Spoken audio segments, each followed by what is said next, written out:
All right, welcome. So this is GauntletCon Day 2. This is Session 1 of Die RPG. I'm really excited about this. We're going to have 3 sessions of this, a long con with this group, just going through the next 3 days of the con. I have played this game once before with a group, but that's all I've played of it, and it's still very much in like beta testing phase, so things may be a little rocky at points, but luckily the rules are pretty straightforward. I suppose I should introduce myself. Hi, I'm Patrick, he, him. Hello, Internet. We'll go around the table. Each of you can introduce yourselves, say hi, and I'm just curious to know from each of you what, if any, exposure you've had to Die the comic or Die the RPG. Any answer is fine. I'm just gauging where my explanations need to run. So I'll just go across the top here. Sam?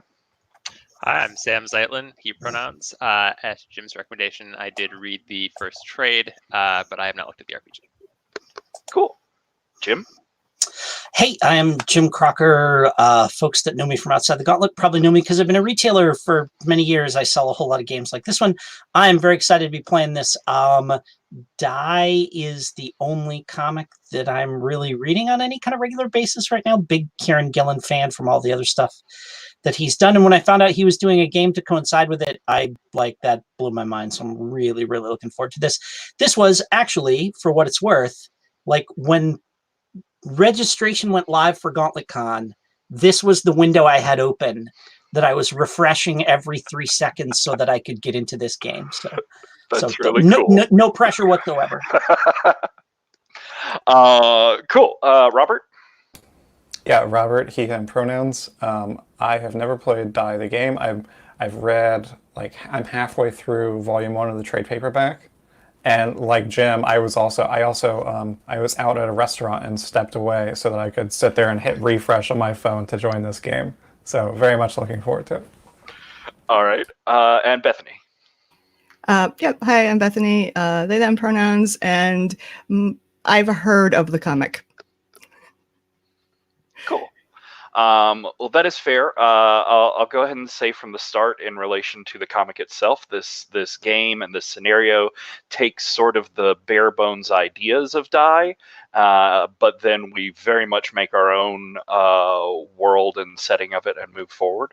But those bare bones ideas, just to let you know, are that we'll be putting together a group of people in what we'll call the real world. People like us who are role players in just a normal modern day setting. Unlike the people from the comic, we don't have any past history with this game. This whole magical experience that we're going into is brand new for everybody.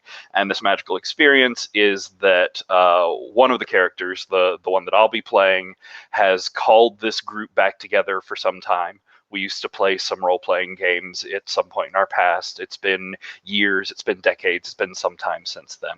My character calls you all back together to try out this cool game, this one-shot thing, this let's play a nostalgia situation, and you find out very quickly that this game is actually an alternate dimension. Playing it and picking up the dice sucks you down into it, where you become the embodiments of your character, and you will, to some degree or another, be struggling against the world, or my character who will be playing the master, and we'll get into more details of that, but that's sort of where we're going and how the scenario looks at the world of Die, the concept of Die. So let's see, a general sort of cats for what we want to do today. That's the high level concept. To highlight in there, this is like a sort of multi-tiered role-playing game. So terminology-wise, we will have your real people in the real world that are sitting down to play a pen and paper game. Those will be your personas. We will also have the characters that they make in the Fate game and then proceed to inhabit. Those we'll refer to as characters. Try to keep those separate, but it's not a big deal. We can generally figure out who you're talking to. But that does also mean we'll have a lot of sets of names to remember. So I'm sorry for that. I'm awful at that as well. So feel free to screw it up liberally. the aim for today is that we're going to figure out what this group is, what this group of real world people is, how they knew each other in the past, and why they're getting together. We'll work up some of what's happened in their lives, and just given the nature of the game, we're going to focus a lot on dreams and goals achieved and unachieved, sort of the missed opportunities of the past and the dreams for the future. We will once we get those made up, then we will start playing. We'll play a little scene in the real world based around how we're meeting up, and then in character, you'll all get given character sheets. We will take a few minutes to work through those, both in and out of character, in a sort of meta LARPing sense, and then strange things will happen. Worlds will collide. You'll go swirling off into the world of Die. We'll have a sort of introductory scene and encounter there, and then that'll be it for today. The next one, we will be sort of expanding the world, exploring and seeing what our hooks are, and then third session will be the final chilling climax and confrontation with the master, and probably apocalyptic battles or whatever the fuck. So that's our general aim for today in the 3 sessions. The tone sort of ranges between high fantasy adventure and sort of like dark psychological body horror. So we do have a lines and veils tab on the character keeper. I'll go ahead and point that out to people, and while I'm babbling on, you can take a look at it, see if there are any lines or veils you want to mark or add. I'll touch back in on them before we get going much further. And subject matter, just given the nature of the classes in this game, there's a lot of focus on mental manipulation, on emotional manipulation, on heavy emotions and like nostalgia or depression. There's also a heavy focus on addiction sort of storylines. So just to highlight, if there's anything in there that you want to veil or you want us to talk about and explain further, like figure out where we're all standing, we can come to that. We'll also be playing with the X card, because this is a Gauntlet game. So at any point, we can stop, we can talk about what just happened, or we can just talk about how to move forward out of it.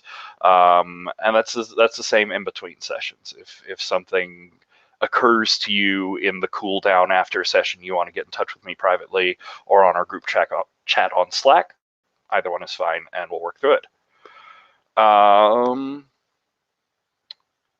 So yeah, I suppose first, given that some people have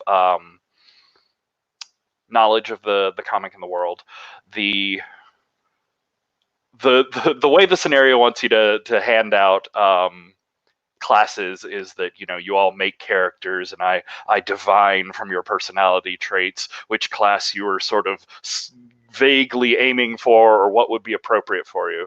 But I would like to know if anybody has any strong preferences for any of the classes that they want to work towards, or if you're just like open to see where we're going and we'll figure it out at the time.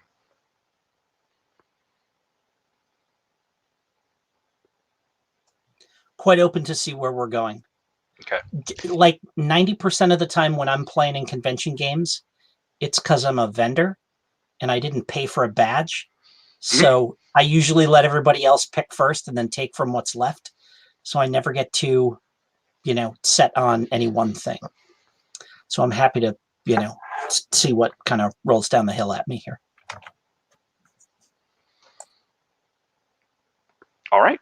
To give you a brief look at the classes, just so you could be thinking about what sort of players you would make. We have the Fool, which is sort of your bumbling hero, swashbuckler, a bit of a rogue, but more of a scoundrel. They rush headlong into situations and seem to come out of them luckily, but if they ever sit down and plan or let the reality of the world sink in, everything starts to go wrong. We have emotion knights who are powered by a spectrum of 8 different emotions. It's sort of if you're familiar with like the Veil or emotion wheels, there's a similar concept here in this game. They gain great martial power over enemies, over the physical world, over metaphysical concepts, depending on how deep into their particular emotion they can delve. We have the Neo, who's sort of like cyberpunk filtered through high fantasy. It's very much the rogue, the assassin, the backstabber. You can also have a cool pet, and this game is neat because I don't like a lot of like icky stuff towards animals, but this one is very neat in that the mechanics sort of protect your pet and you always get hurt for them, which is just a nice touch. Also important to note with the Neo that is the one that like goes most deeply into the addiction narrative, because that's like a core part of that character. Definitely. There's the Godbinder, who is sort of like the cleric as demonologist. You know that gods exist, but you don't believe in them because they're petty and awful things, and you make such venal bargains with them. We have the Dictator, who is like all of the worst sides of the bard. You can worm your way into people's minds. You can control their emotions, and to some degree from that, just control their actions and their thoughts. They're sort of terrifying to anyone that knows that they're coming. And then I'll be playing the Master, which is like a reality warping mage, and I can cheat and have purview over the rules of the game and the world and things like that.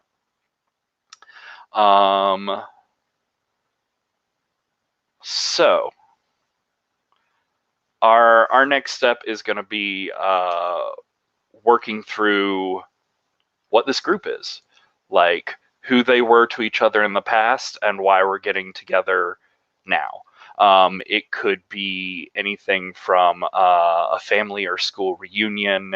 It could be a funeral that's bringing people back together. To be very on the nose, it could be an online role-playing convention with people that haven't been able to see each other in real life.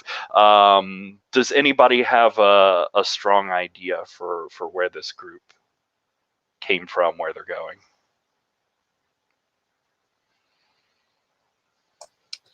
I think one place where people get together to do gaming that I know, and I know this for a fact, is the military.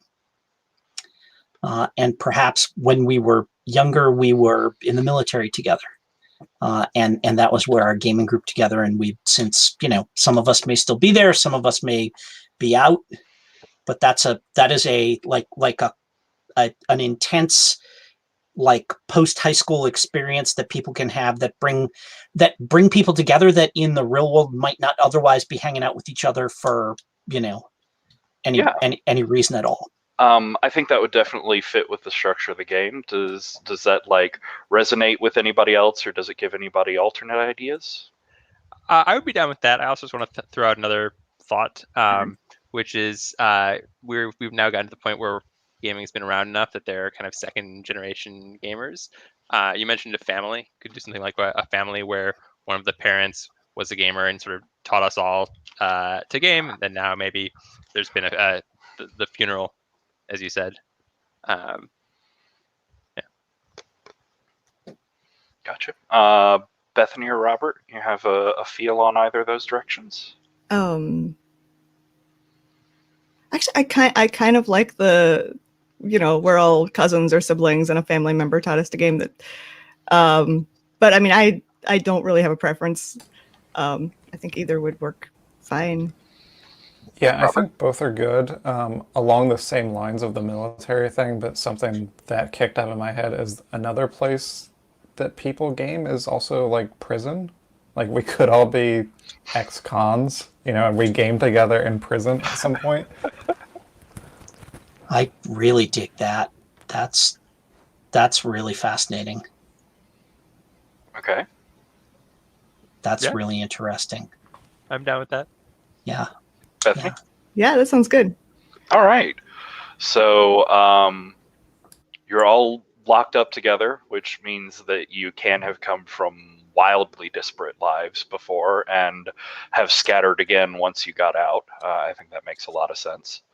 but you had this very intense time together, and you sort of got through it with this combined escapism. Yeah, does anybody have an idea for who might come out of that, or at least like, because again, we could have like wildly disparate ages. Does anybody feel like they're the young one or the old one or anything like that? I don't know about age, but I absolutely feel that there is an opportunity there for one of us to not actually be an ex-con, but to be the like social worker slash activist slash whatever person who was in charge of running that program. The person in charge of the prison library. Yeah, or something like that, or whatever, or like, you know, like, yeah, whatever, like the social worker that was, you know, like in charge of this, you know, I mean, unless we explicitly wanted it to be a thing that we did together that didn't have any of the prison authority involved in it at all. Well, I think we could go either way. I think in reality, the latter is more common, and actually, in some places, the prisons really try and crack down on D&D, and it's kind of a contrabandy thing. Okay.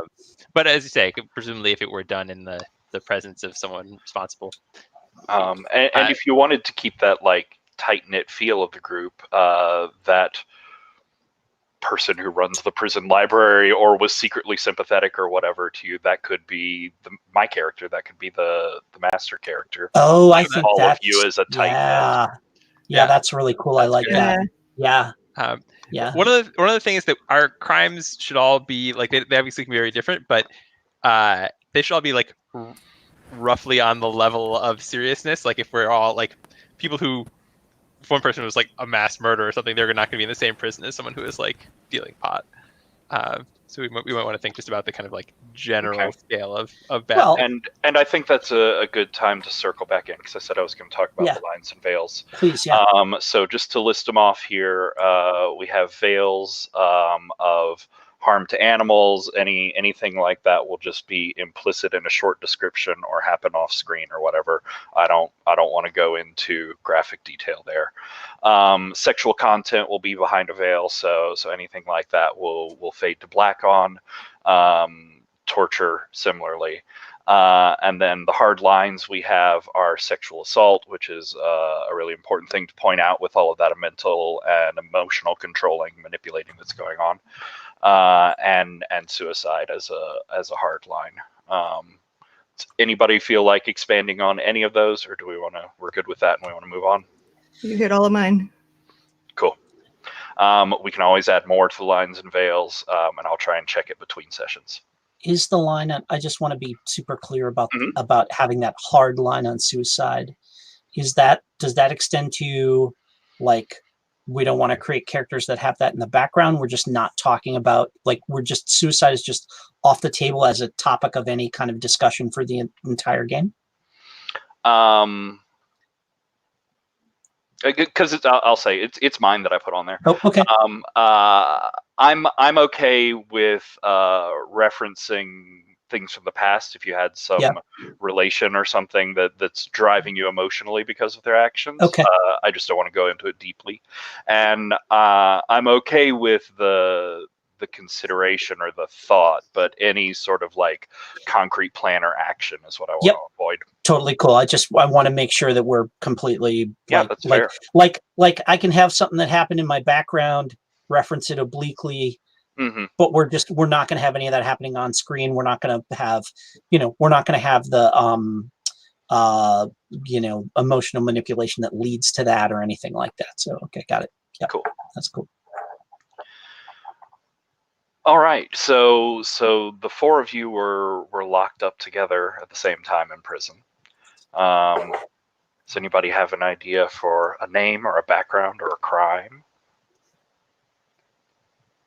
So I guess question one is, do we would have to all be the same gender, or at least have been identifying or presenting that way when we were in jail together, right?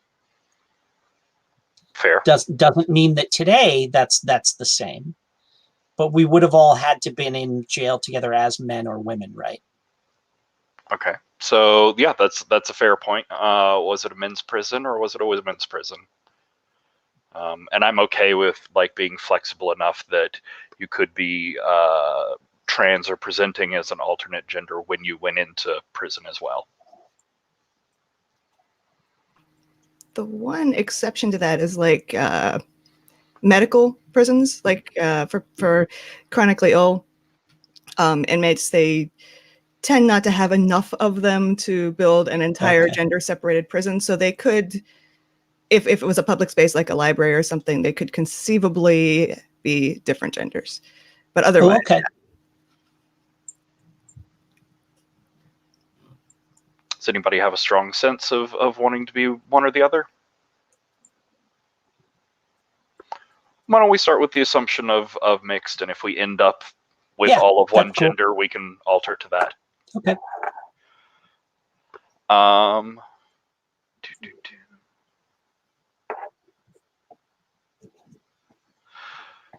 So yeah, who's got an idea of why they were locked up?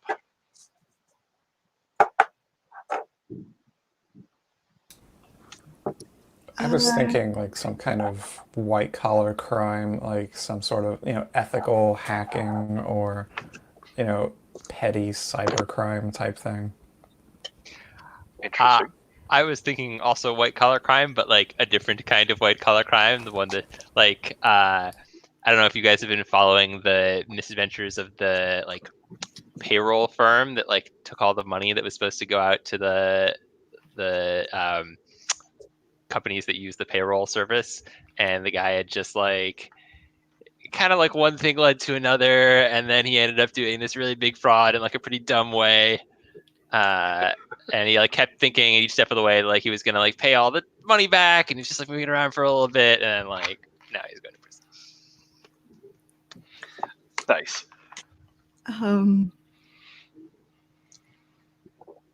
I think it was something like car theft, or it was definitely much more of a blue collar crime that I committed. And I think I'm in for the Fritzy taillight traffic stop that escalated into my getting my ass kicked. And charged with like all of those like ancillary incidental crimes. So I'm in for like resisting arrest, assaulting an officer, all that kind of stuff, but like no actual crime that I committed. Whatever. Like I like my registration sticker was covered by my vanity license plate thing or something, like a bullshit traffic stop that resulted in escalating into I'm in here for, like I said, like assaulting a police officer. Okay. I like that. My very cursory knowledge of the prison system says that those can all be on about the same level of like no one said and then I stabbed a guy. So I think we can have you all in the same sort of prison, and it's not the sort of maximum security where a library or a D&D group would be wildly out of the possible. Sounds good. So another sort of background question to be thinking in there was about the game that you were playing, which can be a real game, or can be just sort of we come up with a fake one and decide on the genre. And it can be a real game in the sense of we're playing the world's most popular dungeon crawling game, Dungeon World. Who's ever heard of that other one? But whatever you want to aim it towards. I'm not too good to play Dungeons and Dragons. Oh yeah, D&D. Straight up. If it's something that they were cracking down on, maybe it's like the master's idea of D&D. Oh sure, yeah. Oh, it's whatever your remembered of it from when you were a kid, and whatever your fantasy heartbreaker is. Yeah, I mean, nice. That's actually the title of the graphic novel. But yeah, that's.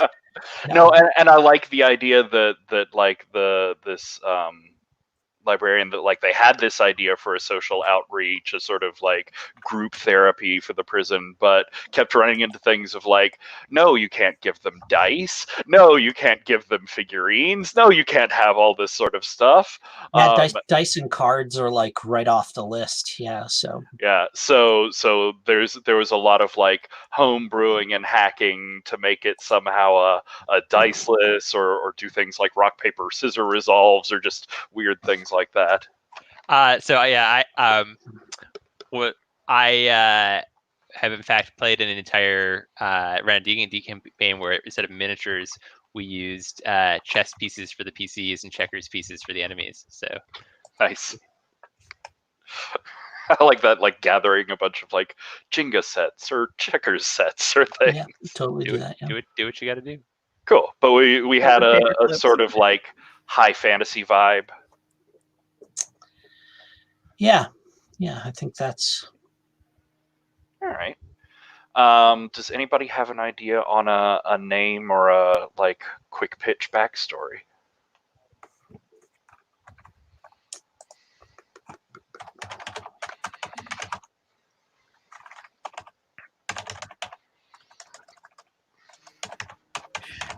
So the reason I said stole a car is that is a thing that I have ended up doing in at least a third of the games I've ever played. My character steals a vehicle, or sets a fire, or steals a vehicle, sets fire to the vehicle. That happens a lot for some reason. So I'm like, oh, well, this is what happened to them after that. It's the sort of eternal exploration of your role-playing life. This is like, this is what comes next, after that last scene where they steal a vehicle. Yeah, so my character is going to be named Dane Ragland. He's businessman who ended up embezzling and other engaging in kind of financial crime to sort of cover for increasing problems at his business until he couldn't. Nice.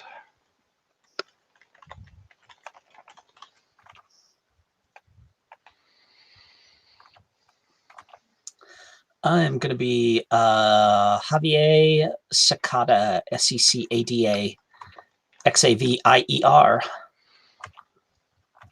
don't know what that means. That's how you spell Javier. X with an X. Xavier. Yeah. Okay. So I Yeah. thought you were like giving like the initials for your like weird No. degrees that your character has. No, sorry.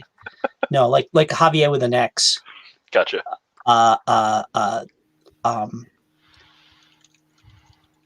Like guards call me Xavier, like that kind of thing, but that's not actually how you pronounce my name. And I'm thinking like mid-20s. When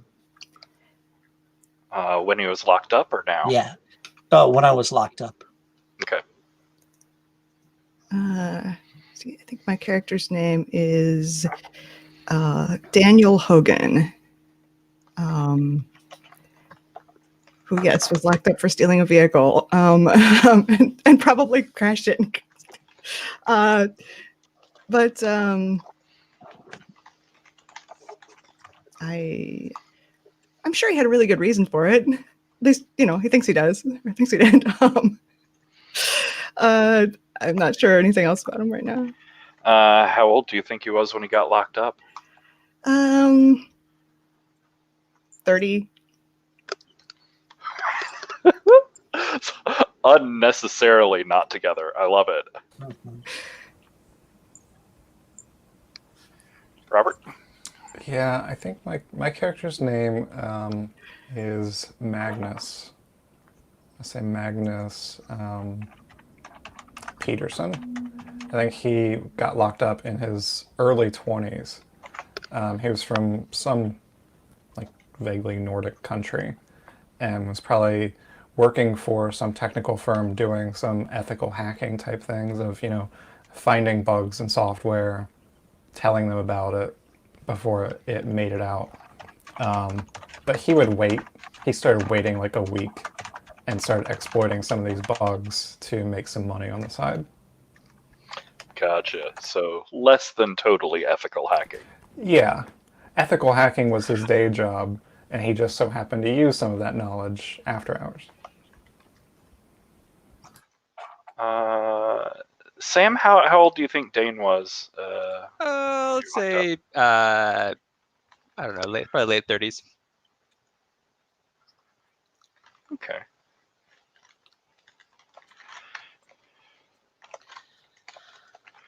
So 24. Let's make Javier 24. okay. So I could easily see like this taking place 10 years later after lockup. You're all locked up for a few years, and this is 5-ish years after you got out. But does anyone want to compress that to closer to the age you just listed? Okay. We'll say all of them are about 10 years older now. Tabs on tabs on tabs. All right. So, oh, and I'm sorry. What was Magnus's last name again? What did I say? Peterson? Peterson. Cool. So Bethany, Daniel, stealing and subsequently crashing a car. Was this the first time this had happened, or was this the first time it went terribly wrong and you got caught? Or It was definitely the first time I got caught. I don't think that I think it was the first time I did this specific thing. It was not the first crime I ever committed, but it was the first crime I ever got caught for, and it was the first time it was specifically stealing a car. So, like, what led up to this sort of thing? Was this a drunken bender, or was this a culmination of something longer term? Both. Is it all a great misunderstanding? I think it was I think things led up to it, but also I was drunk at the time. You know, the combination of the two things made it seem like a great idea for the short time that I was before I crashed the car. Actually, you know what? I think I was running from something. I think whatever I had done up until that had pissed off someone that I really should not have had pissed off at me. And I needed to get out of there in a hurry. And, you know, there was this car there, so. Nice. So you had said that was your first time getting caught with something like this, but what sort of crimes have you gotten away with before? I just like minor things, you know. I probably sold some weed, probably like, I don't know, maybe broke into unoccupied, you know, houses at some point. I didn't do anything violent, because I think that's something I avoid. Not necessarily for ethical reasons. Maybe I'm just like, you know, afraid of fighting. But like, I think a lot of, you know, really, really petty, stupid crimes like shoplifting and. Gotcha. All right. Jim, Javier, you said?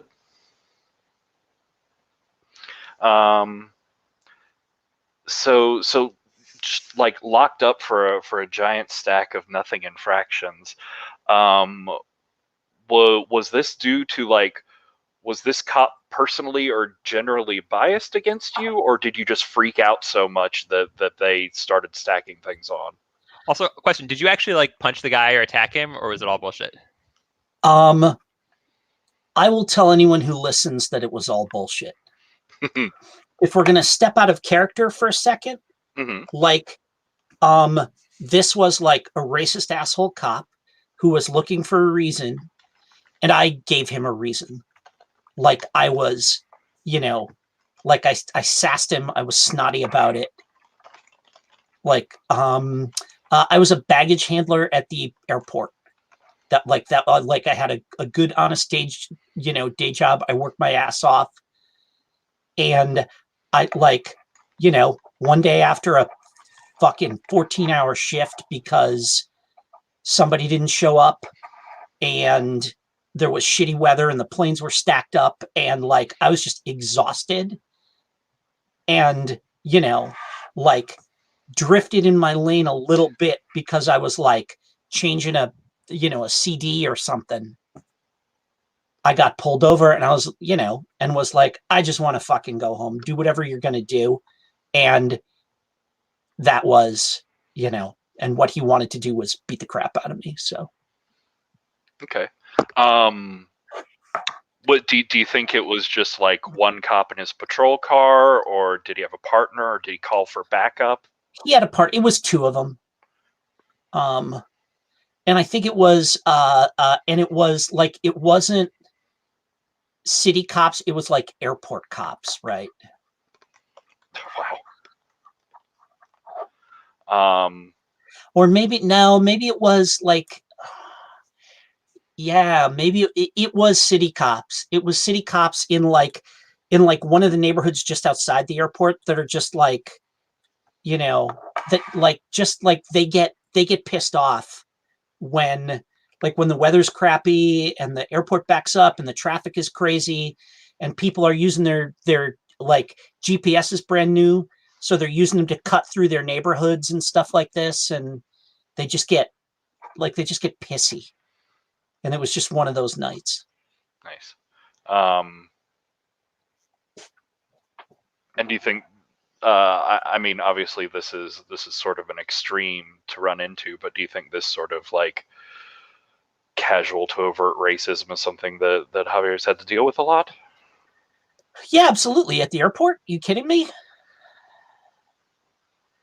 Yeah. I mean, one of the nice things about having that job is that, like that job is just, you put your headphones on, those like, noise canceling headphones, and you can just, you just sling shit all day, and maybe somebody hollers at you to, get over to Terminal B or something like that. But for the most part, just kind of do your thing. And it's good hard work, and and you make really good money without needing a degree. So, and probably I had like one or two minor like misdemeanor convictions of the kind that if they decide they want to put you away for a few years, they just roll that out, and a public defender is just gonna, like the public defender talked me into, just pleading out. Gotcha. 3 to 5, you'll be out in 2.5 with good behavior. Or you can take a risk at going up for 20. It's like, yeah, okay. I want to get out while my mom's still alive, right? Nice. All right. Sam. Dane. Tell me a little bit about Dane's life and job before getting caught for financial crimes. It's like a middle class dude who he's in his late 30s. He probably had a wife and maybe young kids. At the time, he had his own business that provided some kind of service to other businesses. I don't think it's super important what it was, and it gave him the opportunity to move money around. And he started to think that he had like a really, really great like sense for business, and began trying to use his money to do a bunch of other things, which didn't really work, and which ended up having negative ramifications for his business. And yeah, things all kind of went downhill from there. Nice. So what ended up like getting you caught? Was it one person turning you in, or did you find out that like the IRS had been investigating you quietly for a year, or what do you think was sort of the tipping point?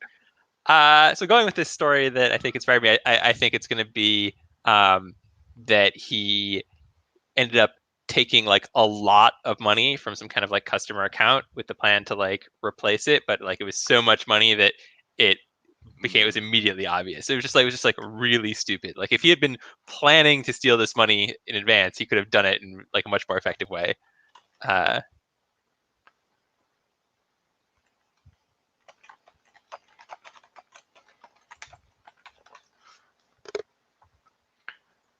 Nice. And your business, you said you ran your own business, but did you have any partners or employees? Oh, I definitely had employees. They were fucked. Were you the only one at the top though? Yeah, I think I was the only one at the top. I had the power to make this call. Yeah, for better or for worse. And then the business went bankrupt. People lost their jobs. That's how it goes.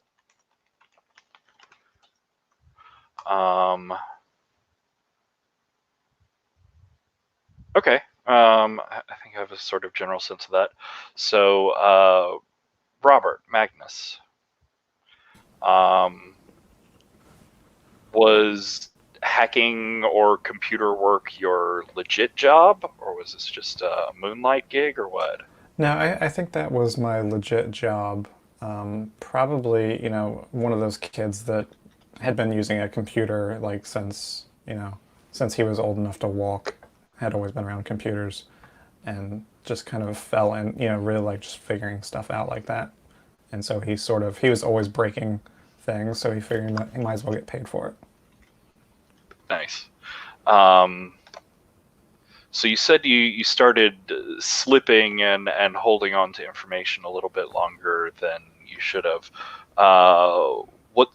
What sort of like payouts or benefits do you think you were getting from that? What tempted you into starting this?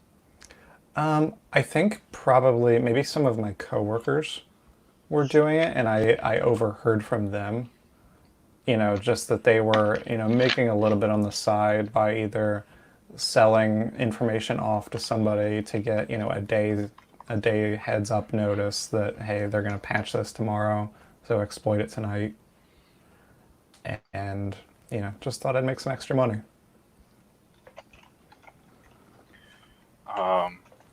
Nice. Did you have any moral or ethical qualms about like this? Did you go after any particular targets to make yourself feel better, or were you just like, fuck them, they're all big? I think I probably went after some of the bigger targets because I think I've been doing this for long enough that I was kind of getting sick of like always, with these companies, like they're just so many bugs in this software, and I'm just getting tired of it, right? Like, how can you guys keep on leaving these holes in your software? So, if they're not going to really face any punishment for it, then maybe I'm going to punish them a little bit and make some money off of it.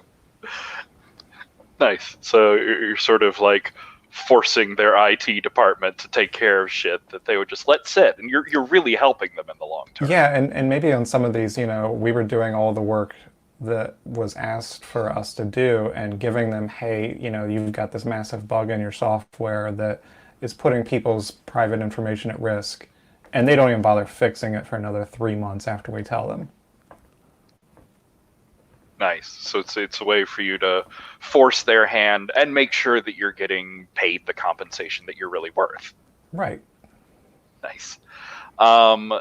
So similar to Sam with Dane, what do you think it is that pushed you over into getting caught? Was it one person, or was it a long string of mistakes?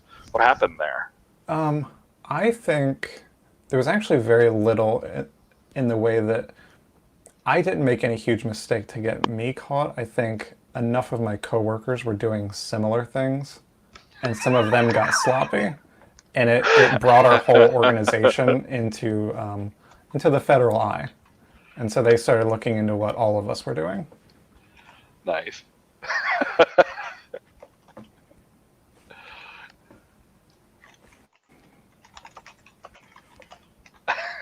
That's nice. It's none of this is your fault. I mean, realistically, I probably did. I probably was sloppy enough to get caught, obviously, once they started investigating. But to Magnus, None of it's my fault. Yeah, that totally makes sense. Okay, so I think we're going to go ahead and take our first break here. We'll take, we'll just make this one short. We'll take like a 5-minute break, but be thinking about what has happened to them, where their life has gone in the 5 or so years since you got out, and we will talk about that after we get back. So 5 minutes and about 3 minutes till the hour. We'll be back.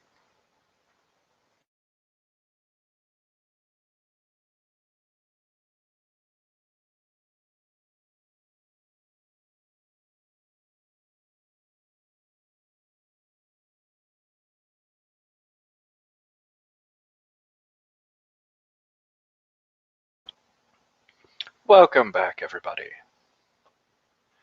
All right. So I'm going to go around and we're going to ask some questions about the time since prison. And I actually forgot, I will want one more piece of information from you, which is what your persona's favorite character class in the hack D&D was. So probably a D&D class. Let's see. Sorry, getting all my tabs back in order. So many tabs. All right. So Bethany, Daniel, what do you imagine Daniel has been up to since?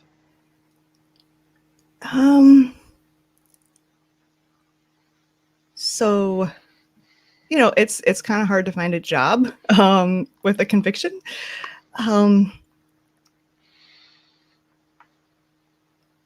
He's been working in construction because I happen to know that you can, in fact, find a job in construction with a conviction. Yep. He's not particularly good at it. This was not a thing he did before. But it was the job he could get, and someone was willing to put up with him learning how to do it. And he's slowly worked his way into a almost living wage job. Do you think he stayed in the area and therefore with the people and networks he knew before, or did he move somewhere to try and get a clean break? Nah, he moved somewhere.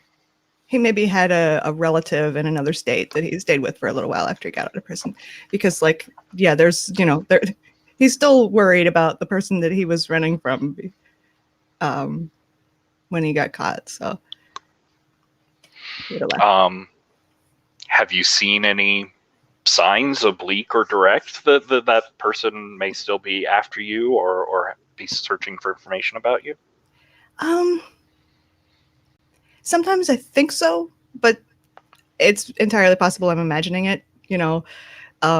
Knowing that someone at some point really did really want to kill you makes you a little paranoid. And I know that, but also there are times when, I think I see someone out of the corner of my eye that looks, really familiar. I hear a voice that sounds really familiar and hide and look around oh, okay, no, that's, or, oh, wait, maybe that is him, Anytime I get any phishing emails, I wonder if, maybe they're actually directed at me specifically and not just a general thing, especially if they're from a bank I actually have an account with or something like that.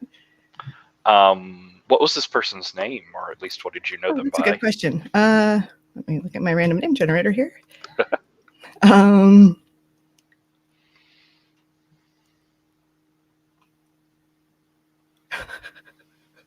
Okay, this is, I have to use this. I at least knew them as Diamond Hall. HALL? Yep. Amazing. I look forward to learning more about Diamond Hall. I don't know anything about them, but when the random name generator gives you a name like that, you got to use it. Yeah, no, that's fair. And then looking over, because Daniel's about 40 now. Mm-hmm. So looking over all that time, has there ever been any Family, serious relationship, children, anything like that? I don't think any children. That is a good question. I think a few attempts at relationships that didn't pan out. Like they found out about his past, or just like he maybe met people he liked, but didn't really know how to convert that into like a real serious relationship because like he hadn't done it before, maybe, or and then they found out about his past, and then like they weren't even friends anymore or something. I don't know. Anyway, it has not worked out. Gotcha. And what character class do you think Daniel played? Wizard. Most often. Wizard. Yep.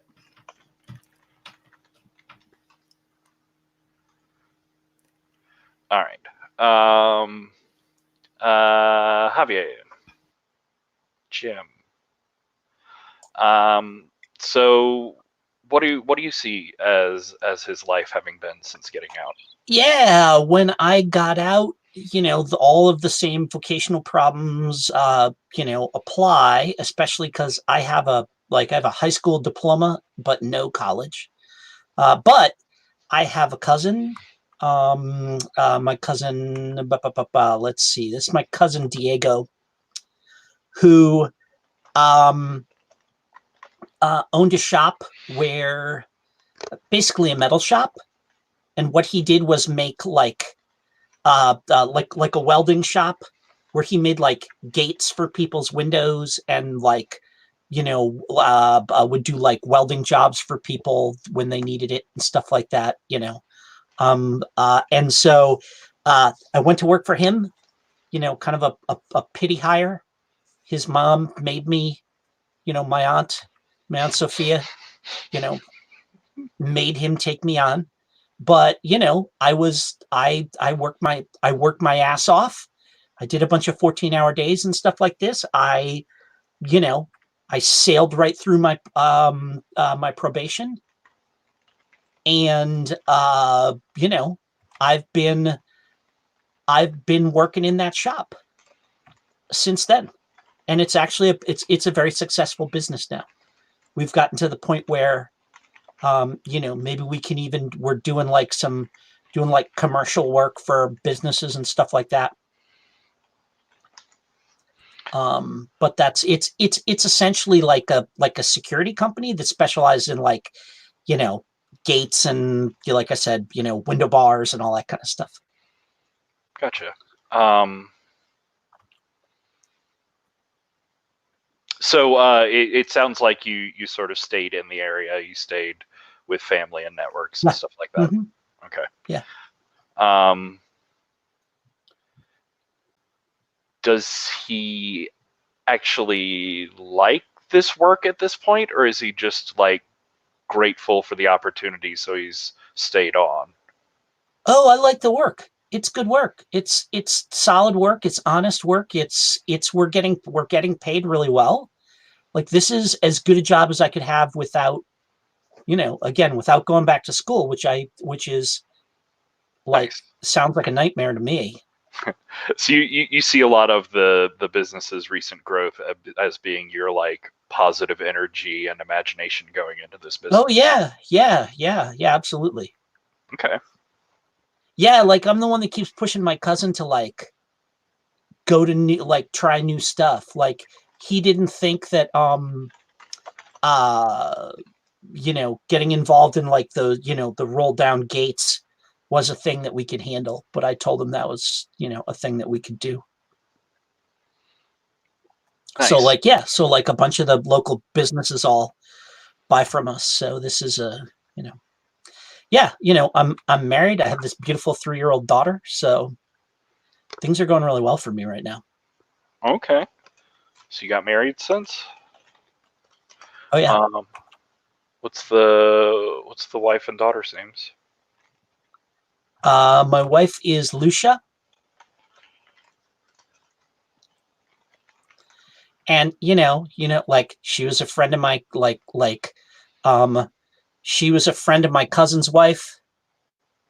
it, like, you know how that whole thing goes, and like, you know, family stuff, we would always end up sitting at the same table together at weddings and stuff like that, and just kind of, you know, she was really nice. She seemed to like me, and you know, we went on a few dates, and Nice. we have let's see, yeah, Isabella. She's 3. She's a handful. Nice. So, you know, it was a family connection, and I don't think you necessarily have anything to be ashamed of in your criminal history. So I'm assuming you've been very open and honest with Lucia. Absolutely, yeah. Yeah, no, this is like, we've had, you know, maybe some extended family that has, like, we don't have anybody in the family that's criminals, but the neighborhood we live in, and we're like 1 or 2 steps removed from some people that are into some awfully shady stuff. So like, you know, just, we have run-ins with the law. That's just He's part such of a good guy. part of being, that's, you know, that's just part of living where we live and being who we are, and you know, we try to help each other through it as best we can. Gotcha. What do you think his Because, you know, favorite? it's not like we can't afford lawyers, right? Yeah. What do you think his favorite class was in the game? Oh, Ranger, all the way. Totally cool. Like tear ass around shooting arrows at people. That's awesome. All right. Yeah, like all my feats went into shooting as many arrows as I could. Ranger, all the arrows.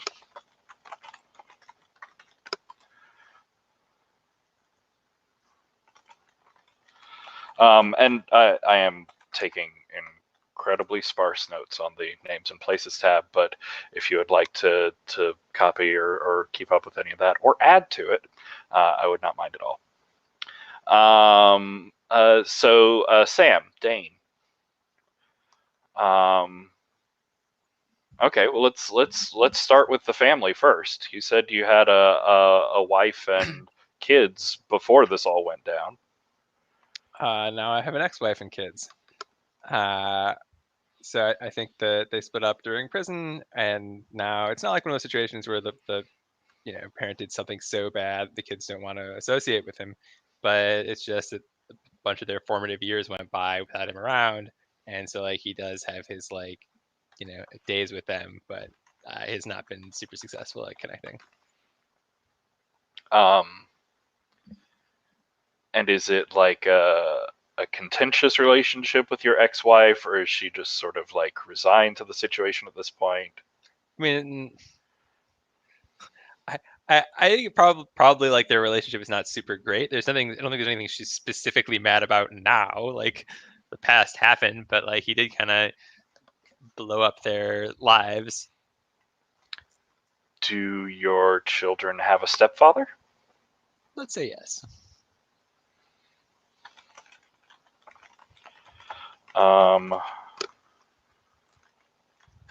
So names for people, and tell me about the kids a little bit. All right, we'll do Carolyn for the wife and Eric for the stepfather, and trying to think of what kind of names this person would have given his kids.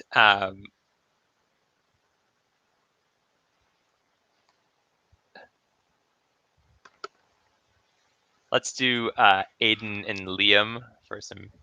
Yeah, I'm thinking like, you know, Kendall and Yeah. Oh yeah. Actually, yeah, so we have one of them be a kid. So we'll do Last names is first name. Zoe. Yeah, that's we'll do all right. We'll do a girl named Kendall and a boy named Aiden. Okay.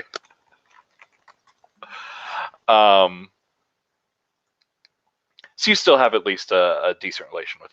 I have an okay relationship. It's more of one of those things where it's like, like I knew them as kids, and then I went away for like a long time, and then I'm back, but now they're like preteens, and just they need different things from that relationship, or and are just like much more difficult to deal with, and I no longer have the basis from which to deal with them. So it's like just a lot awkward, I think, is the Nice. So what about Dane's personal life? You are like a self-made entrepreneur and on an artificially inflated rise, but still on a really upward trajectory. What's been going on since? So this guy obviously fell a number of rungs down the ladder. He's still higher up than the previous two characters in some ways. So, he's no longer his own boss. I think that he like is now like a manager at a Home Depot or something like, yeah. So which he resents and thinks he's better than, but he's not. So I'm assuming you stayed in the area to be near the family, near the kids. Yeah. Was it like a friend that got you the job at Home Depot? Was it like a favor, or was it just like really hard work moving up from stock boy to manager? I think he got maybe a little lucky in meeting meeting people who were sympathetic at this company, and he didn't start at manager. He didn't start at manager, but he also didn't start at stock boy. Gotcha. And so, but he's now been there for a while and is receiving more trust. But there's like a hard ceiling on how high he can rise in this company, and he's basically reached it, which is part of why he's frustrated. Yeah. What's the like from your old life to your new life? What are the major like luxuries or just possession sort of things that you miss? I mean, I think he had a better house. He had a better car. I think the thing that he really missed was like being his own boss, like running the show, making the decisions, and just feeling like he had something to kind of strive for, which he doesn't really at the moment.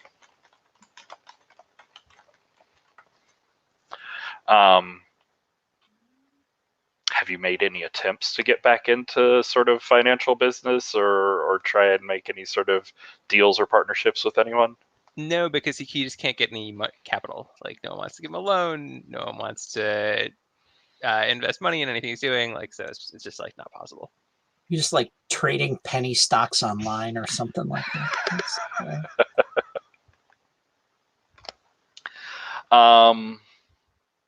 Yeah, he probably posts on Reddit a lot of like financial Reddits or whatever.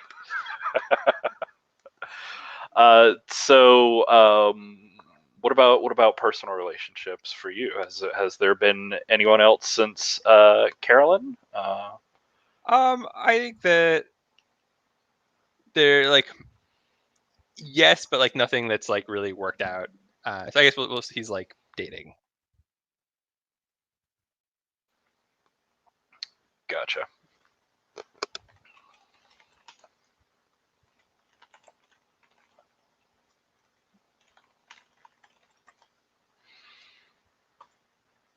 All right.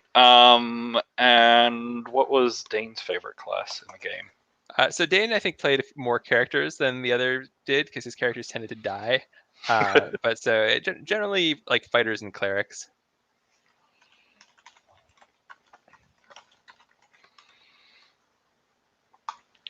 All right, and then Robert with Magnus. So what do you see of his life since prison? I think after he got out, he decided he wasn't going to work for like big tech companies anymore, and so he started just like I don't know, making money by like selling gold in massively multiplayer online RPGs and doing weird stuff. Like he just got really deep into just weird stuff like that. He got really big back into gaming, and I think at a certain point realized he was just kind of wasting his time with that. And I think he's constantly getting emails and like requests to connect to people on LinkedIn from big tech recruiters. And so I think after a little while, he probably ended up just settling into a smaller role at like instead of working for a company that does technology for that's their business, he ended up being like just a developer at the corporate office for like a construction company or like a wholesaling company. Or maybe, like a pet store. He works at the corporate office of a pet store as a developer.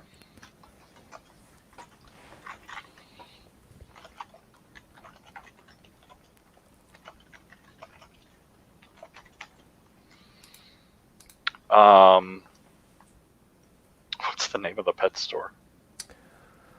I am going to say it is, it's Pet Zazz, and people make fun of it and call it like Pet's Ass.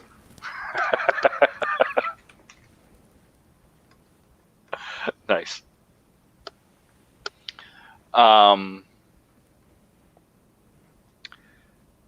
Is Magnus like happy with this job, or just happy with stability, or what's his sort of feeling about things now?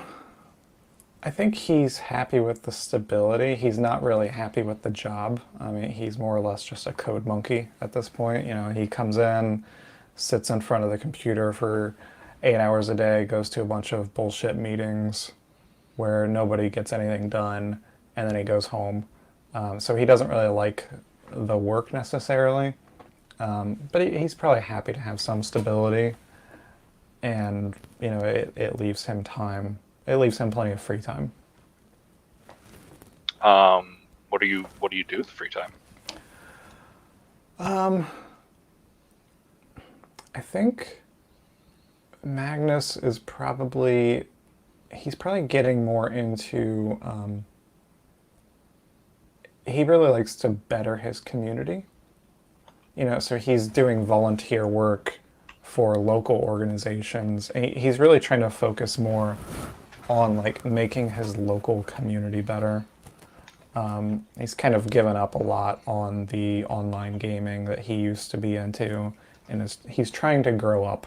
Now that he's older and out of prison, he's trying to make a concerted effort to grow up by doing these things and get out there and meet local people and help local people. So I'll say doing that sort of like community supporting and building sort of working within a small municipality, there are plenty of problems that could be solved with a really harmless sort of technical bureaucratic push. And you certainly would have the skills to do those sort of things. I imagine it's been tempting, but have you given in? Have you gone back at any point into hacking?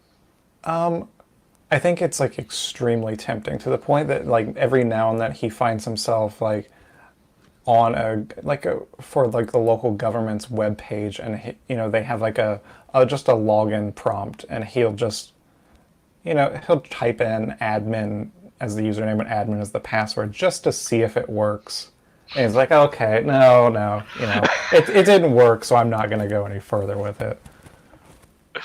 Gotcha. So he does like he'll poke his toe into the water and go, okay, yeah, no, I can't get back into that. But the temptation is very much there.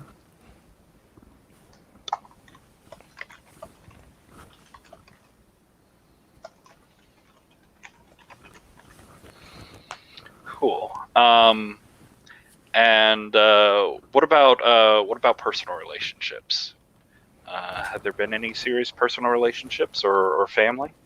I think his family more or less like excommunicated him when he went to prison. Like, he was very much seen as, a stain on the family's name.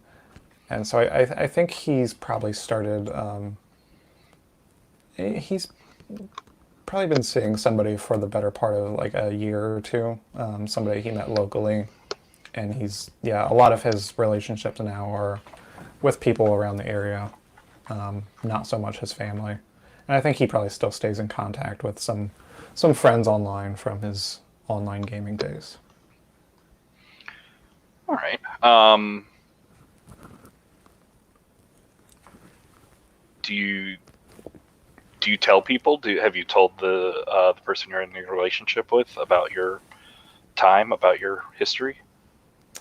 I think I try to, but I think it's really hard. Like some people just don't understand. I wouldn't go out and say like, oh yeah, I got arrested for hacking. I was a big time hacker. I wasn't doing any hacking. It was stuff that was in the software. They coded it that way.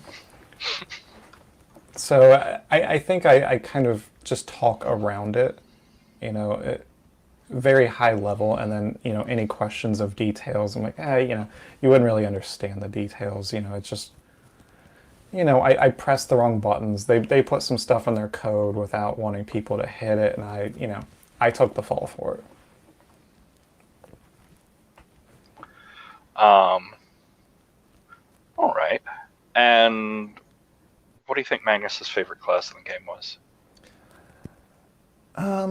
I think he really liked to make really complicated like multi-classes, so he probably went with some like, crazy arcane trickster build with Arcane Trickster. something like that. Like he's a rogue / wizard, and he'd always try to be like, well, can I also take a feat so I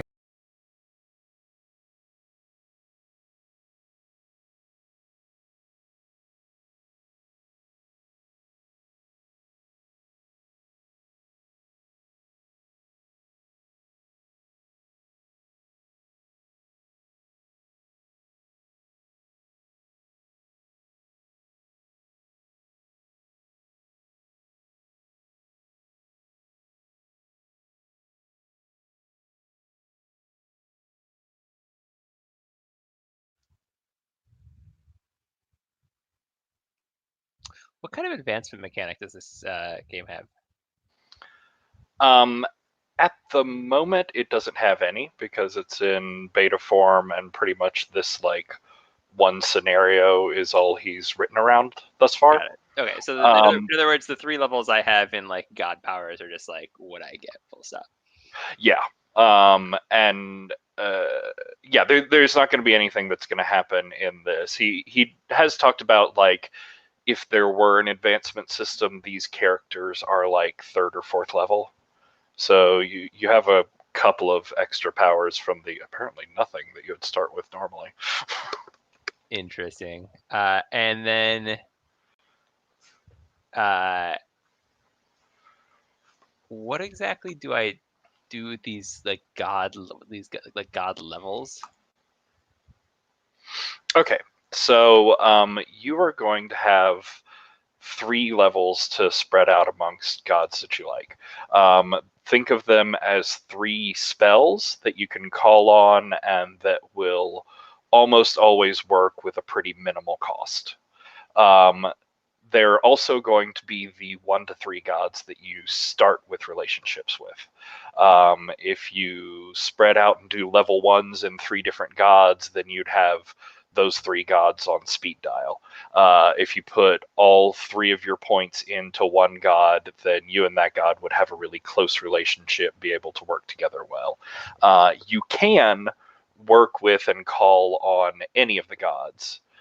Whether you've known them previously or not. It's just that you're sort of calling on a stranger and asking them to help you move on a workday, and they'll want some really good reasons why they should help you out. Does that make That's all sense? fine, but it seems like so each level gives you 1 minor spell, and then it also gives you like the ability to get freeform spells. But what is the difference between trying to get a freeform spell from someone with level 1 versus level 2? That's what I'm trying to figure out. I gotcha. When you mark off one of the spells, basically it's going to be easier for you.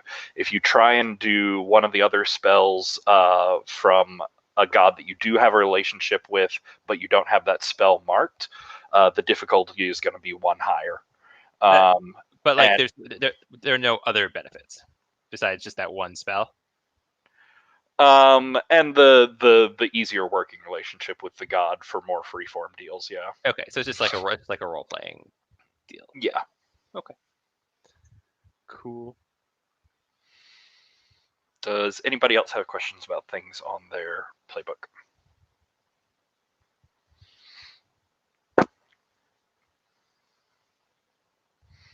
All right. I'm going to talk about my character a little bit, and then we'll talk about getting together and we'll start playing. So I'm playing Barrett Sindel. As we talked about, he ran the prison library. He put together this role-playing group experiment and kept like climbing or hacking his way over any hurdle that bureaucracy put in the way of this thing. He's late 50s now, so he'd be late 40s when y'all were first locked up. He knew that he had worked in prisons for decades. He still works where you were all locked up, Doveport Correctional Facility. You know just a few things about his earlier life. You do know he was a lawyer after school. He worked that for several years, but he would go on long like rants about the brokenness of the prison system and how just he felt like working as a lawyer, and that was just pushing people down a slide they could never get back up. And so he quit to do social work. He eventually gravitated towards prison reform sort of jobs, and he's, you know, when you were there inside, he was constantly looking for new programs that he could put together, brainstorming and trying to like apply for different grants and all sorts of things just to try anything he could. Most of them got knocked down or just locked up in bureaucracy for forever. And in fact, the D&D club was defunded and shut down 6 months or so before the first of you got released. But he has gotten in touch with each of you since. You each got an email from him in the past couple of weeks saying that he's been working on a new grant proposal. He's been putting together something that he really thinks will make this new and lasting program a game that'll help prisoners, you know, interact with each other, make relationships, learn new ways to deal with the world, give them tools to use in social situations going forward. All the sort of like keywords he could spout for a grant proposal to get it like picked up and at least looked at. He talks about that it's, you know, it's based off of the sort of high fantasy worlds that you would be familiar with, but of course it's definitely not D&D, because we're looking to get this published, and I don't need any sort of copyright nonsense getting in the way of this thing. But it's all just been a sort of thought experiment in his head of I think this would work. I think this will do the things that I need it to do. I think this will bring about the change that I want.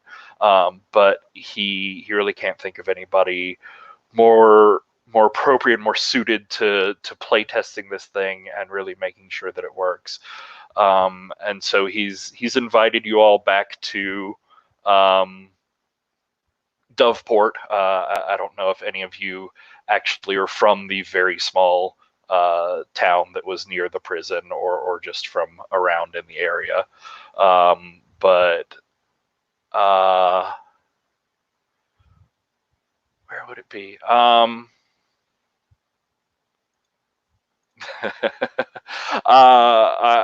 He would invite you to his offices, which are at, but he will emphasize a lot, not actually in the prison, just on the grounds, you know, but outside of the locked in parts.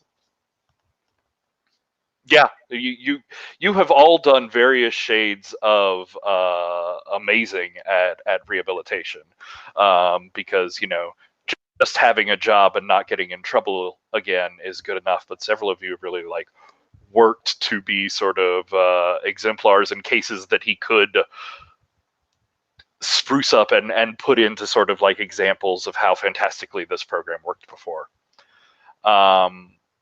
So it's a game. You all agreed at some point, but I will go around and see how enthusiastic you were, how much cajoling it took. Sam, for Dane, was this like sure I'll come help you, or did this take some talking and haggling? I think this is probably a sure I'll come help you.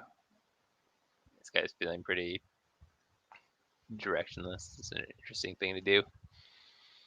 How do you think you felt about Barrett and the program on the inside? I mean, I think it was probably one of the best parts of his week. Like, wasn't a lot of other stimulation. And what's like what's a particular like vignette or personality bit of Barrett? Like, what was a small moment that sticks in Dane's mind? His mind flare impression, his horrible mind flare voice. Nice. Jim, Javi, how willing were you to come back and do this? Like totally on board. Like totally on board in hopes that we would actually play a game.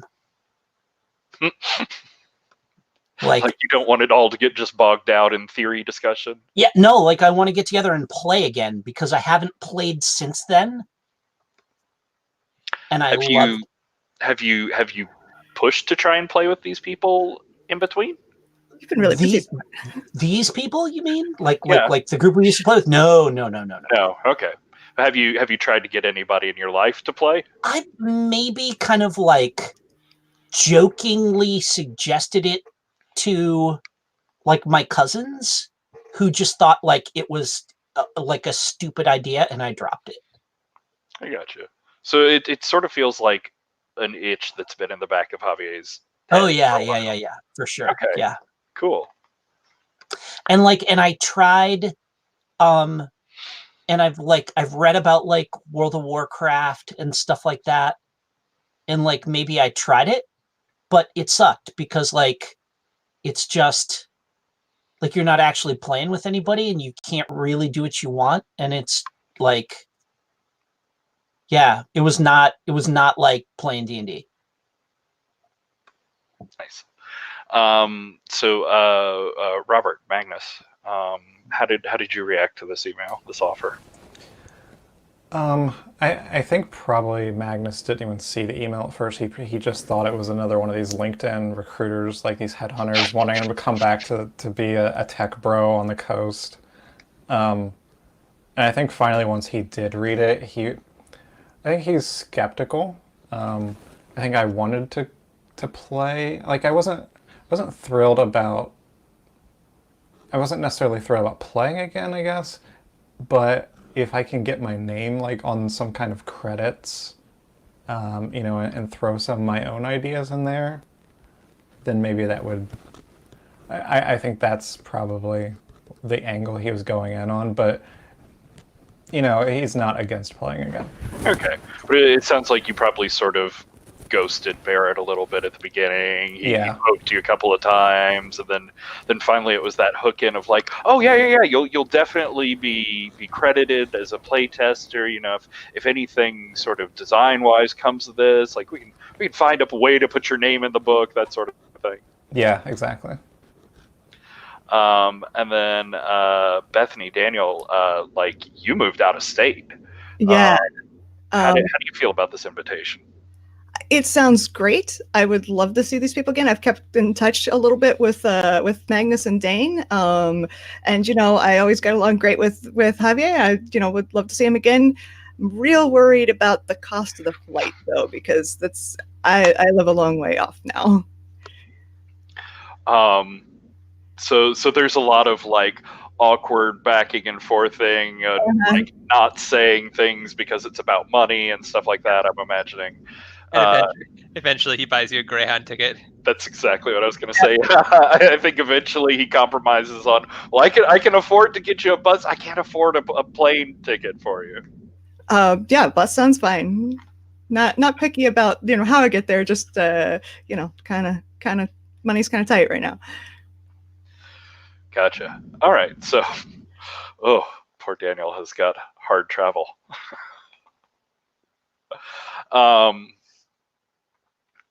But anyways, the time comes. Y'all travel. You arrive in Doveport, and you make your way to the correctional facility grounds on the morning of, and I think basically the four of you have arrived a little bit staggered, but you're basically all at like the very outer gates of the whole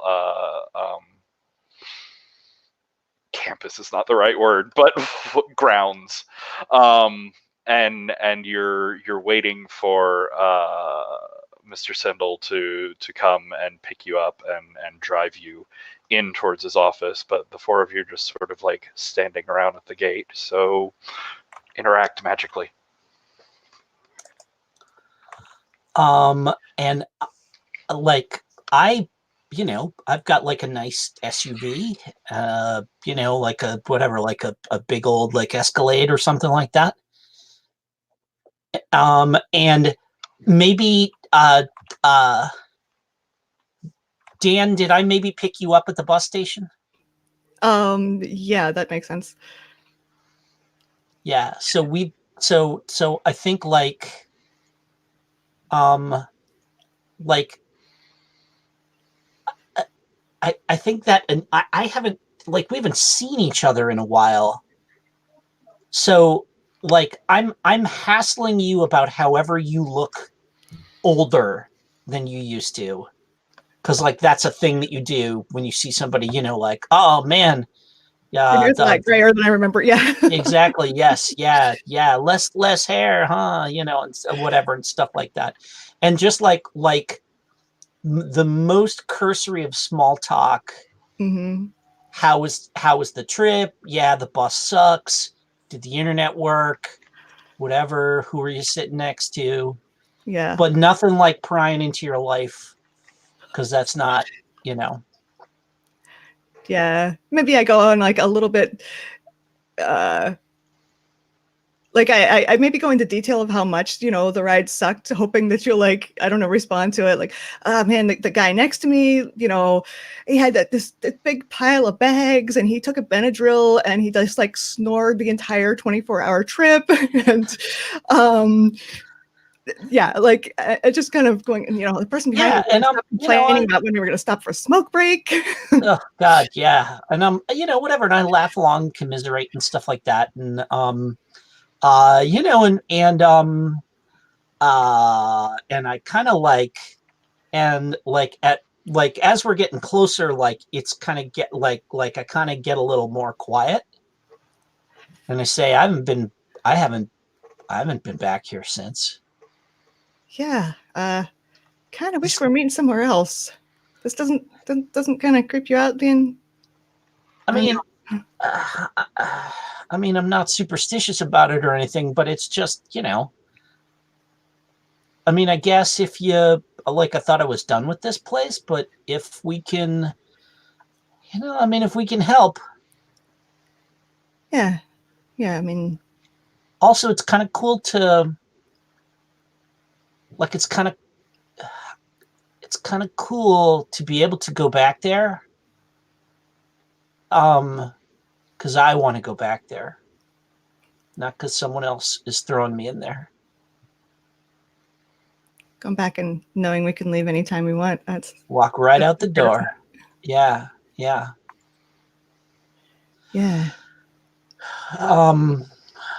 Well, do you think? I mean, we're gonna play, right? I mean, that's what this is all about. I think so. I think he wanted to test a new game. Oh, this is gonna be dope. This is gonna be. I haven't played since then. Yeah, Yeah, neither. I tried to join a local group, but it was all college kids. Yeah, that's not going to work. No. I mean, they kept asking me what my degree was in, and I had to go in how I flunked out of college. And, yeah, not so great. School of Hard Knocks. Yeah. Oh man. Okay, here we are, and Yeah. pull in and get out, and I actually have a suit on, like the suit that I wear to weddings, funerals, like if I need to, like, family portraits, stuff like that. I've got the suit that I'm wearing. Yeah, I think I have a button-down shirt and khakis. The thing that you wear if you work in construction and you're not quite the foreman, but occasionally you have to meet with clients. Yeah, sure, yeah. Cool. So y'all do the check-in. You park. You get led over to the area to wait, and you see that Magnus and Dane are already out there and have been standing there for a while. So Magnus and Dane, give us a little sense of what the awkward conversation between you was, and then the other two of you can feel free to show up.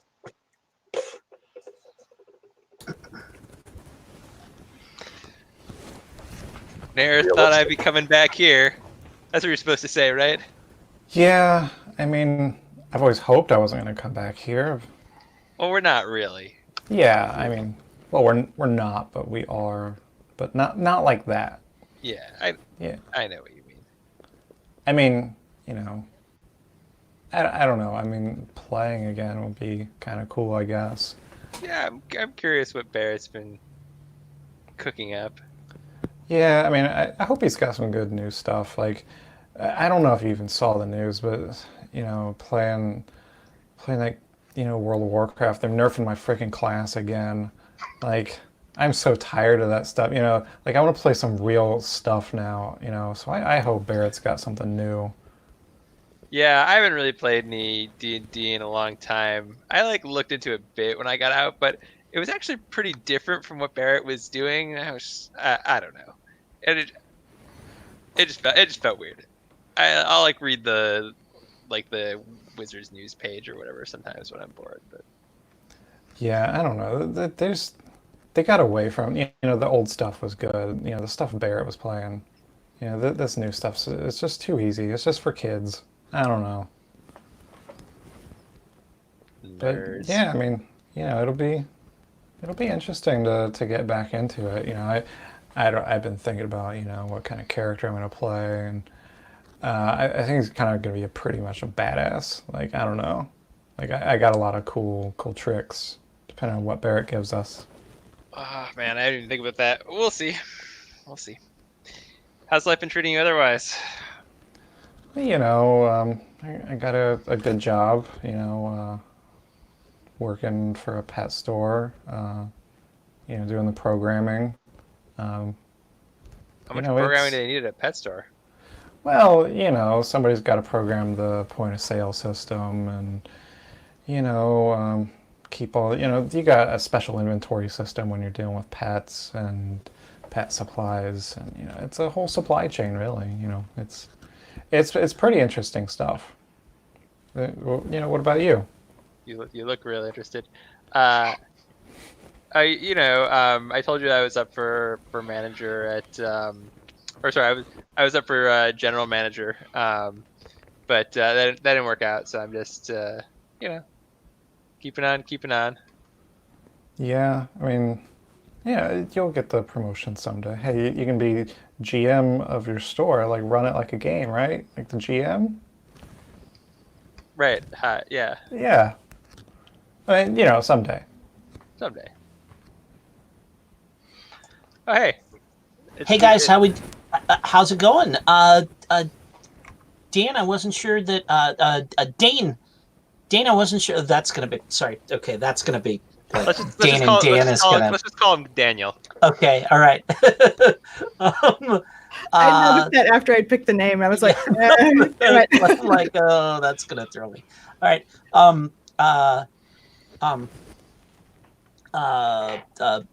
Daniel, I haven't seen you since I got the email. I was hoping that you were going to make it. That's great. Holy crap. Jesus. Magnus, you packed on a few, man. Yeah, well,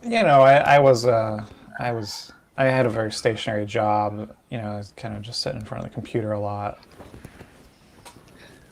Dane looks down at his own belly, doesn't say anything. Well, but you know what? Like I've seen you the whole time, so it's not as much of a shock. No, I totally. Yeah. But Dane is thinking about it now that you say that. Yep. What are you doing? I mean, are you doing computer stuff still, or? Yeah, for a while there, I was, kind of going pro in this game that I was playing. Was making some good money off of it, but it becomes too much of a grind after a little while, and those games aren't quite, like what we used to play. Can't you make I thought you could make bank if you were what is it, streaming your games on Twitch? Is that what you're doing now? Yeah, I mean, I looked into that too, but I had this roommate, and he's always, walking around naked and stuff, and they'll kick you off if that happens. So, yeah, I just got a day job. It's not too bad. Yeah, I mean, how's life treating you? You up to anything interesting? And this is whip out my phone, pictures of my daughter. Right, like I'm that guy. I'm like, yeah, business is going great. I'm doing this. We're doing home security, gates, and window bars and stuff like that. This side, my cousin gave me a job right after I got out. I thought it was going to be a temp thing, but it's worked out great. And this is my wife. Here's some pictures of our wedding. This is check out that dress. Is that amazing? Like you've been keeping busy. Handed down 2-3 generations, and this is our daughter here, and here we are. This is her christening, and I spend 10 minutes going through photos of my family, right, doing that thing. And I think partway through the photo montage is when you hear the crunching of tires, and you hear some buzzing and gates rolling back, and then there's Mr. Sindel. I remember my own character's name. Oh god, this is gonna get so bad. He's there. He's driving a Doveport van, and he's sort of waving at all of you from the front to get in. All right, back into the belly of the beast, boys. Yeah. Could have done without ever seeing inside one of those vans again, but come on. Well, we're not gonna be cuffed to it this time. Yep, that's true. Yeah, you get in, but there are there's the rings embedded in the floor. You see there's grating over the windows between you and Mr. Sindel, Barrett. Barrett, it's great to see you, but is this all really necessary? Look, I'm sorry. I just have a I just have a 2-door myself, and it was easier if we could just all go together. Don't worry, we're not going inside the inner fence. We're not going into we're not going inside. It'll be fine. We're just and he's babbling. Climb in, go all the way to the back, and then do that thing where you turn sideways and kick your feet up on the seat, right? And kind of lean across it like this, like I was never able to before. I'm gonna go and ride shotgun. It's you crack that back door open. That's all it. You go to open up the side door. It is of course it does not open from the outside. There's a complicated process of him climbing over the middle console to get over and open it up. The guards are looking on what the fuck is happening? But yeah, you all get piled in. and he drives you. It's you know, it's not long, but it's like maybe a 5-minute ride around the perimeter of the grounds.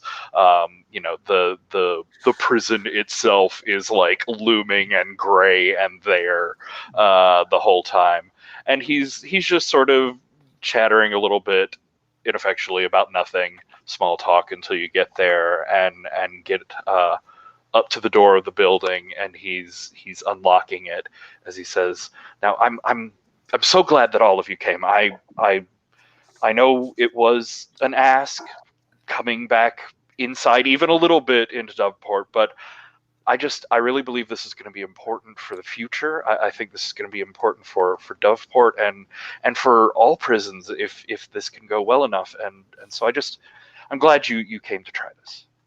No sweat, Mr. Sindel. I mean, we're here to help you if we can. Honestly, I've been missing the game. I mean, not so much this, but I still think about that game. Well, if I can just, I'll find the right key. We'll be inside. You just won't even have to think about what's outside there. You won't have to look at it. We can really immerse ourselves. Yeah. Don't worry about it, Barrett. I don't do a lot that really helps anyone else, so it's nice to contribute something.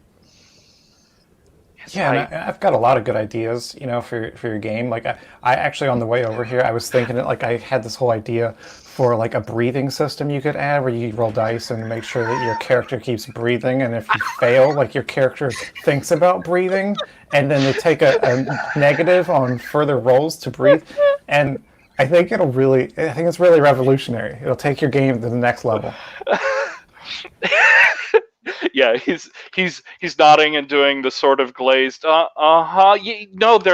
definitely be a time and a place to talk about the mechanics once you've seen them. Yeah, that sounds good. I mean, once we get in, and I don't even know what kind of dice if it doesn't have dice, maybe it's diceless. I don't know. I'm looking forward to it. How the fuck do you play a diceless game? Like, it's not a game if there's no dice. How does that work? Look, we did it for. I mean, we talked about y'all had like a diceless version of D&D because you couldn't get dice inside. Oh, okay. So I missed the little bit where we were actually playing diceless. Okay, all right. Yeah. Okay. That was his like homebrew hack of it because he couldn't get the prison to agree to dice. Right. We had a randomizer though in place. Okay. We were playing Amber. Why the fuck would we play diceless when we can have dice? Like we talked like every game about what it would be like to play with dice.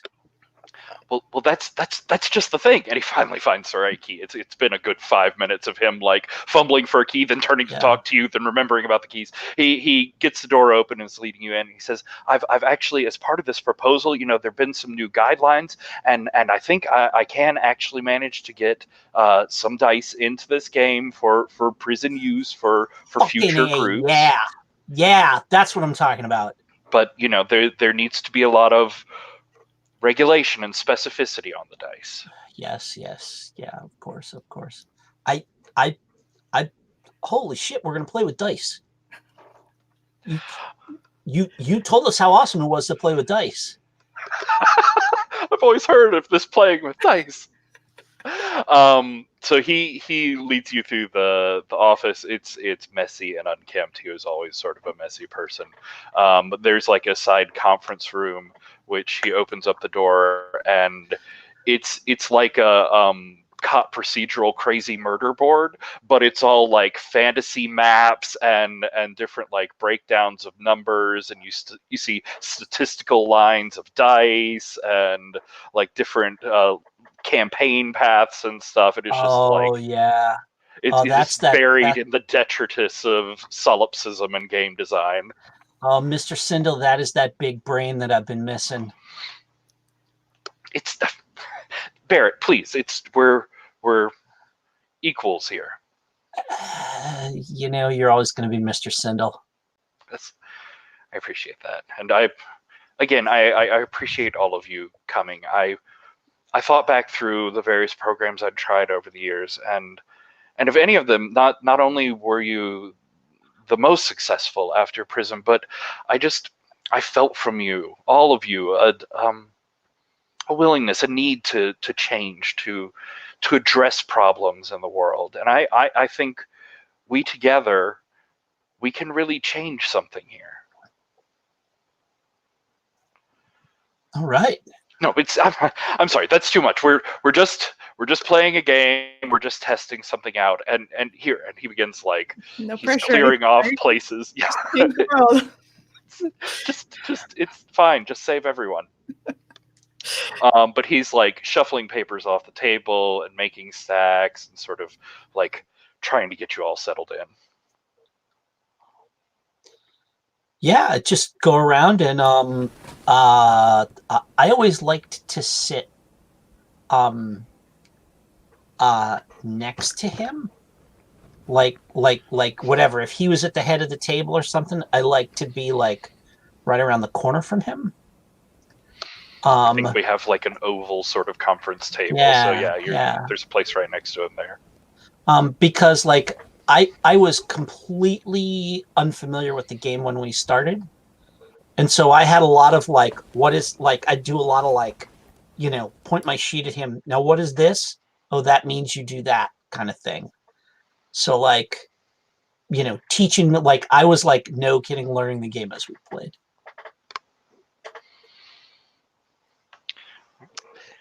So at this point,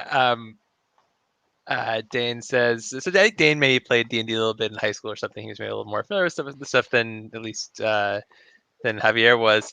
And he says, well, at least this time we can enjoy part of the experience that we never got to before. And he takes out like these big bags of like snacks, like liters of Mountain Dew and like Cheetos and stuff. Oh yes, snacks. I didn't even think that we might need food or something. That was ridiculous of me. Thank you. Yeah. Did we have any healthy snacks? We are. And I think he says that like thinking back to looking down at his belly. Like, it was that big. Magnus, you're a free man, and a free man needs Cheetos. I mean, I've probably had enough Cheetos. I think I might have an extra yogurt in the fridge. There's some sun chips here. You can. Oh yeah. Shit, Daniel, you remembered Funyuns, man. Where did you find a bag this big? I'm Dane, damn it. Dane, sorry.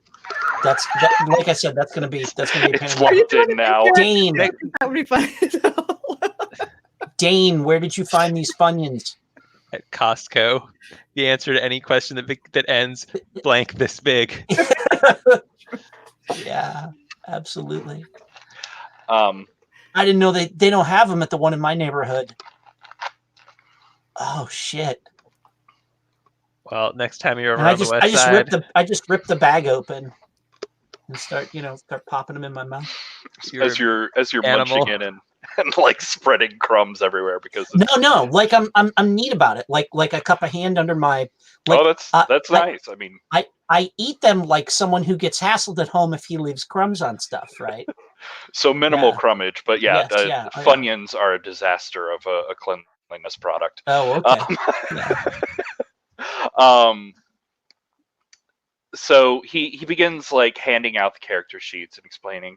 So this isn't your standard sort of D&D setup. I tried to stick in a sort of high fantasy adventure vein, but I wanted some different outlooks, some different takes on things. So here he'll hand over the Neo to you, Magnus, and say, here's the Neo.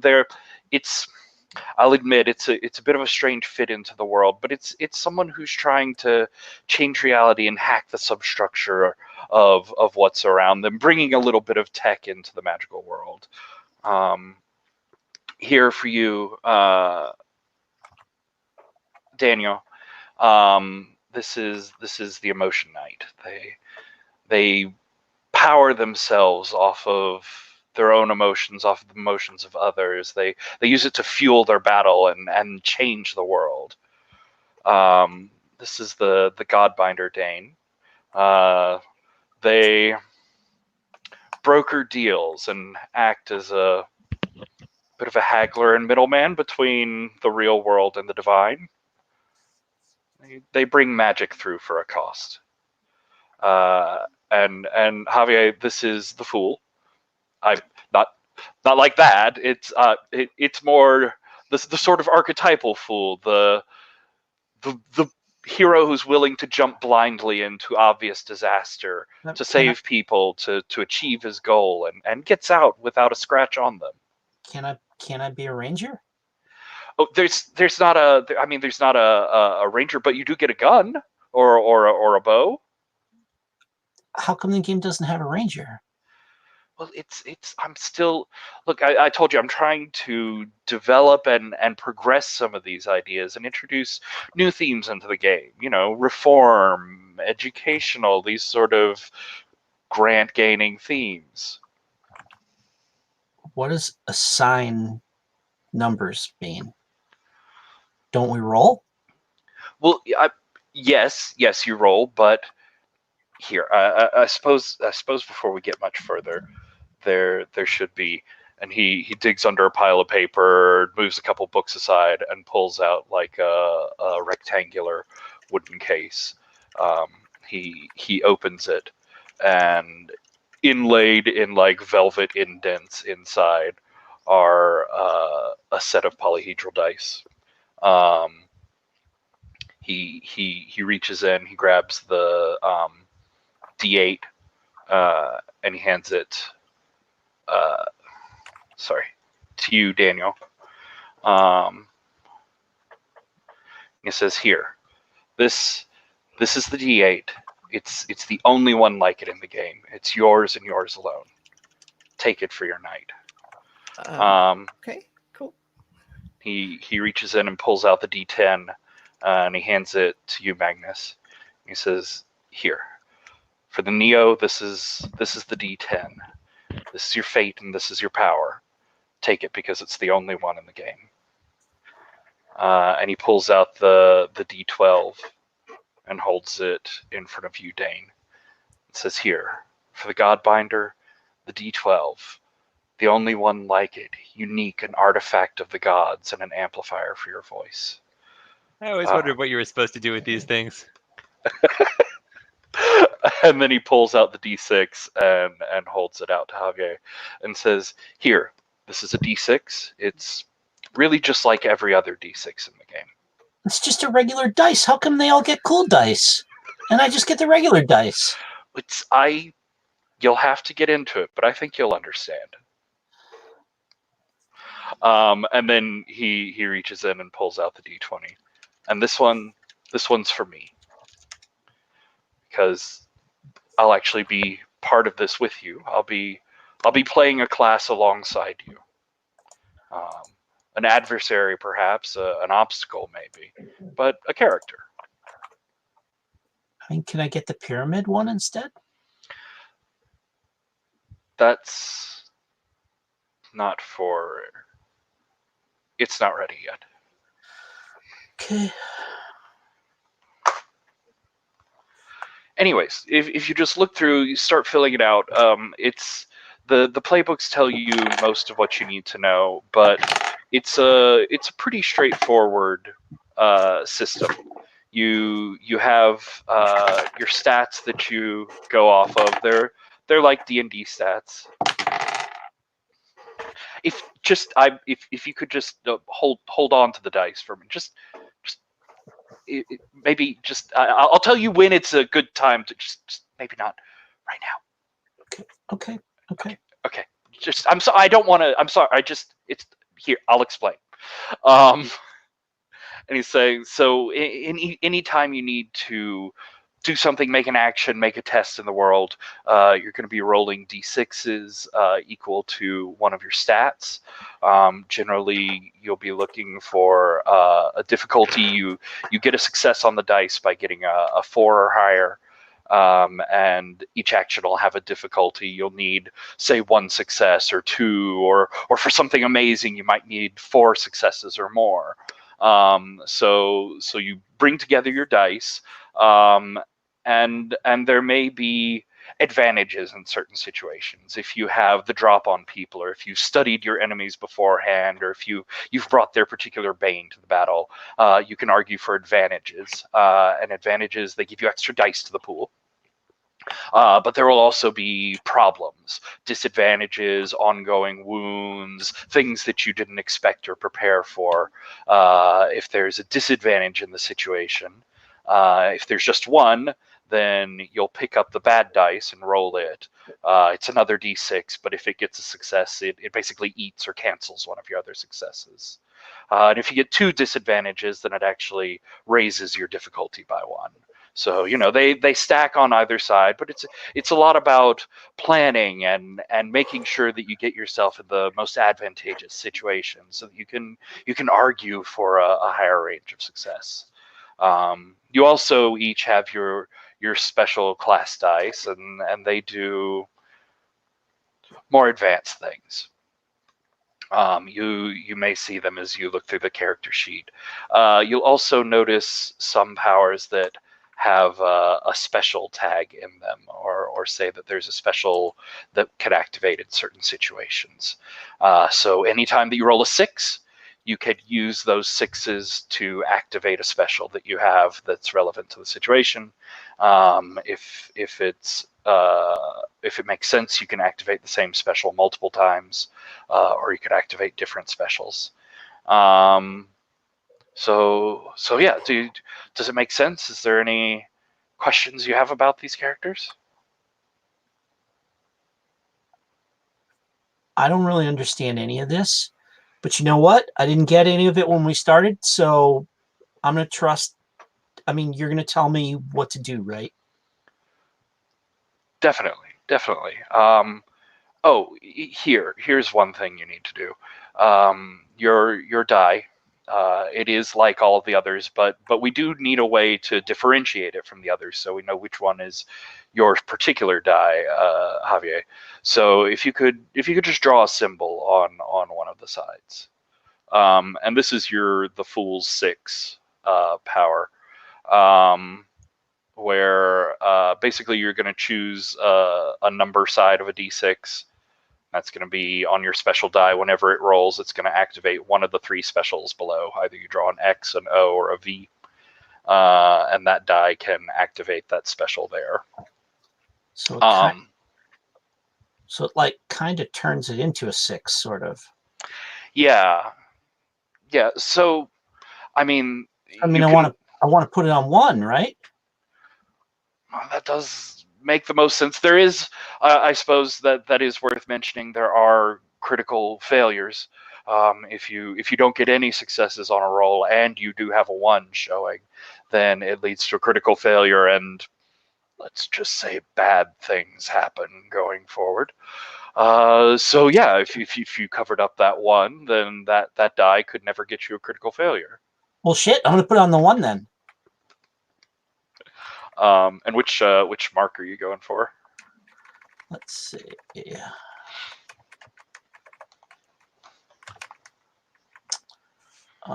Give me just a second here. Yep. And just because it's a little unclear how the Fool's 6 exactly works, if you're qualifying to get your Fool's D6 into a roll, which is being reckless or not thinking or whatever, then that activates both the special symbol that you're choosing as a possibility and the Fool's D6 down below it, where you can do rerolls. If your Fool's D6 is in the pool, then any 6s or specials that pop up on any of the dice can activate the Fool's D6 where you reroll, but only your special die getting a 6 or a 1, that symbol, can activate that particular special. Okay, I'm going to choose Disarm a Foe. Cool.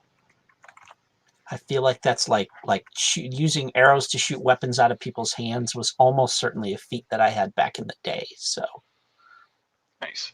So yeah, let's get a little character description from you. Here at the table in the prison facility.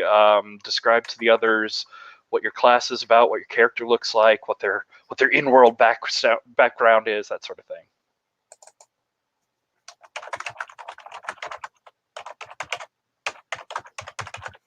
Oh, is that you mean Oh, me? sorry. Yeah, for you. Let's start with you, Jim, since we were talking about the Fool. Okay. I am.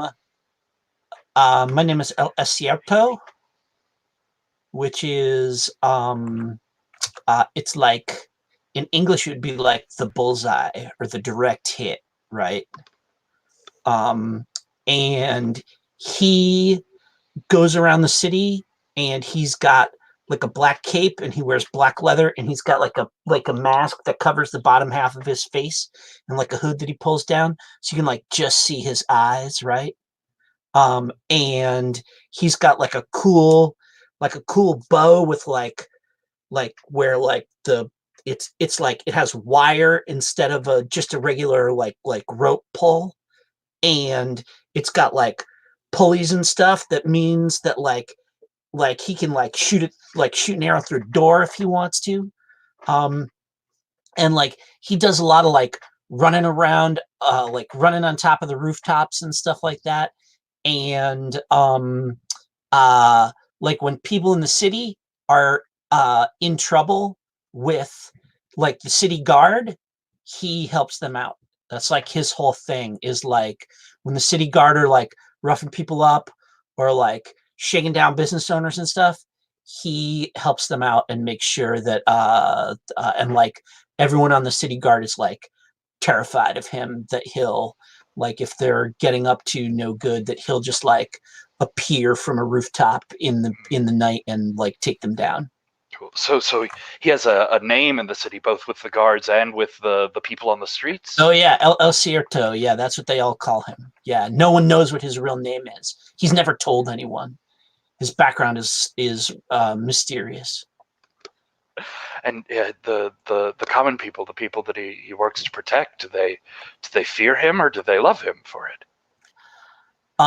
He's like a legend. Like no one's quite sure that he's really real, right? Like Batman. Perfect. And what sort of armaments do you have? How do you fight? Oh, like a lot of like hanging off of walls. You know, like he'll like cling to a wall with one hand and like pull the bow with his teeth and like shoot an arrow. He's got like these throwing knives all like in a bandolier down his chest and like down his legs. So kind of from whatever angles he's at, he can get out a knife to chuck at somebody if he needs it. Yeah. And he's just as deadly like with his bare hands if you get his bow away from him. Like he can like grab a table leg and conk you out with it and like jump off walls and stuff. Like he knows kung fu. And just to sort of touch on all points, pyramids, Alien 3 or tulips? What do you mean? Well, out of which one would you rate highest out of those three? Oh, pyramids are super cool. Oh, okay. And what about bunny rabbits, multiple choice quizzes, and objectivity? All of those things are. Bunny rabbits. My daughter likes bunny rabbits, but I don't care. And tulips are like, my wife likes tulips, but I don't really care about them either. And he's like making lots of notes, like okay. More than it seems you're even saying. Got it. Okay. And so when I see that he's like making notes and getting like I get like at first I'm confused, and now I'm trying to like figure out, like I'm answering like I'm trying to figure out if I'm saying the right thing, right? All right. Now card games taught by grandparents or dogs? Oh, dogs are the best thing on that list. Card games taught by grandparents. So like card games taught by grandparents, if you play with your grandparents, that's great. That's like the best time you can have with your grandparents is playing cards with them. Interesting. All right, thank you. Cats are pretty great too. Dogs are just a little better. No, I think I have everything. Okay. Thank you. Magnus, can you tell us some about the Neo? Yeah, so the Neo he's kind of a hacker. He looks really cool, dressed in like all white, with like a really cool red scarf that just kind of flows, behind him. And he's got this really cool like energy gun, and a really cool energy sword, and the energy gun shoots homing bullets. So, it's really hard to get away from that. And, he can also kind of like see energy and sort of like hack the world around him. And so he uses like all these cool hacking powers to just kind of make sure that everybody, everything's fair in the world. Make sure everything keeps going good. Like nobody's is getting too powerful. He's kind of like he's the arbiter of energy, if you will. Good, nice. And just keep in mind in there, you do have your character has an AI system.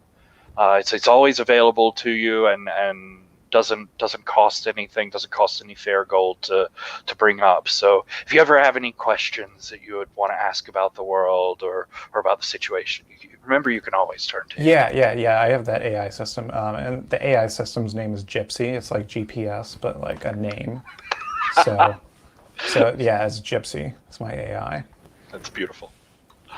I'll say yes, and just remember, you can be incredibly effective. You can be deadly and stealthy and hack the world to your needs, but you have to keep yourself powered. You have to keep yourself charged up. You have to find the fair gold in the world and make sure that you keep it going, because anything you activate will power down by the next dawn. Yeah, well, I mean, I figure that shouldn't be too bad. I mean, last time we played, like, we were rolling in gold. So gold's easy, right? Yes, should be easy.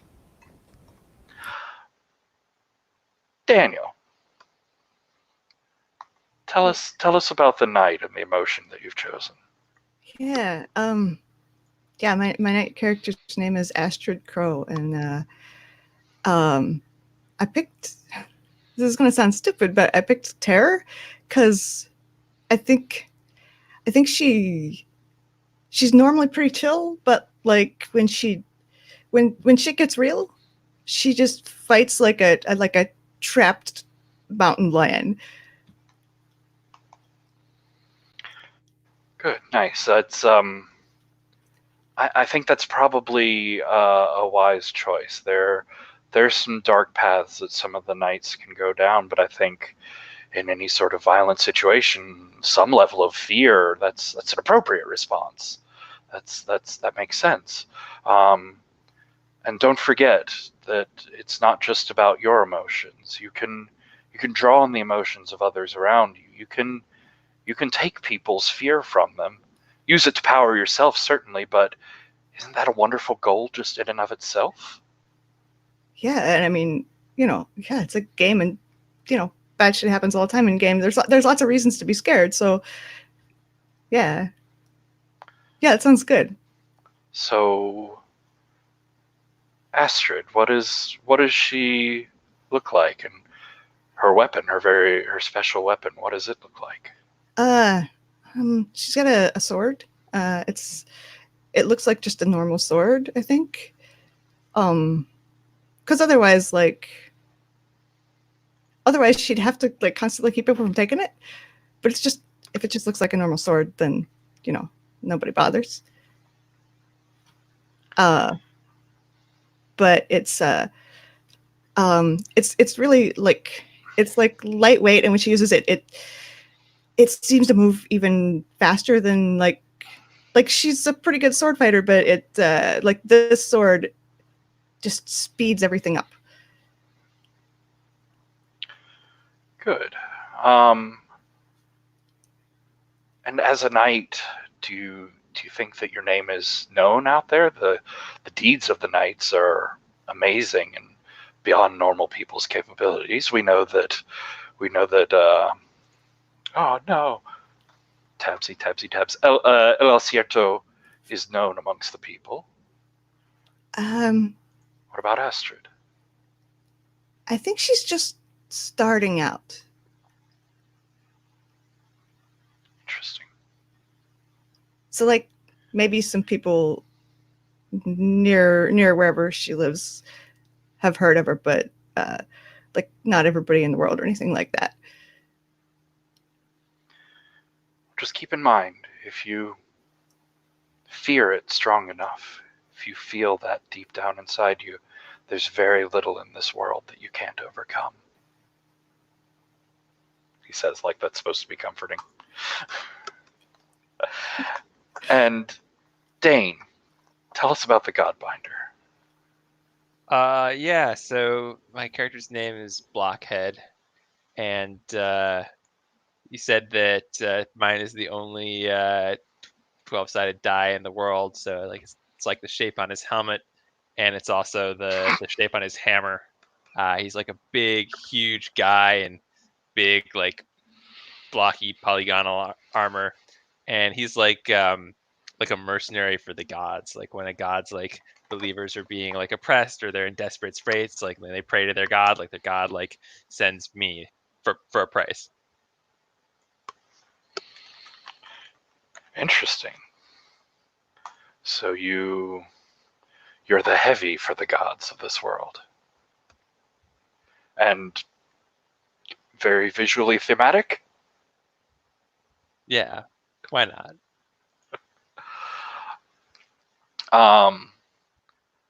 Tell me which gods you know. Who do you have a relationship with as Blockhead? I I thought death, war, and fate were on theme. Interesting. Tell me, what are their names?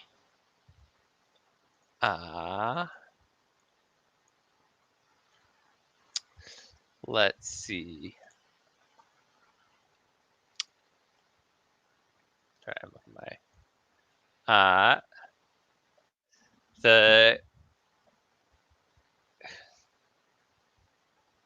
I don't know, guys. I'm no good at names. My own guy's got a kind of a stupid name. So I'm open to suggestions.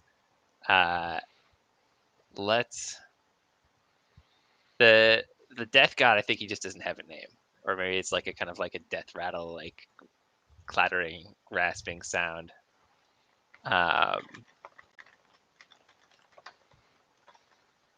The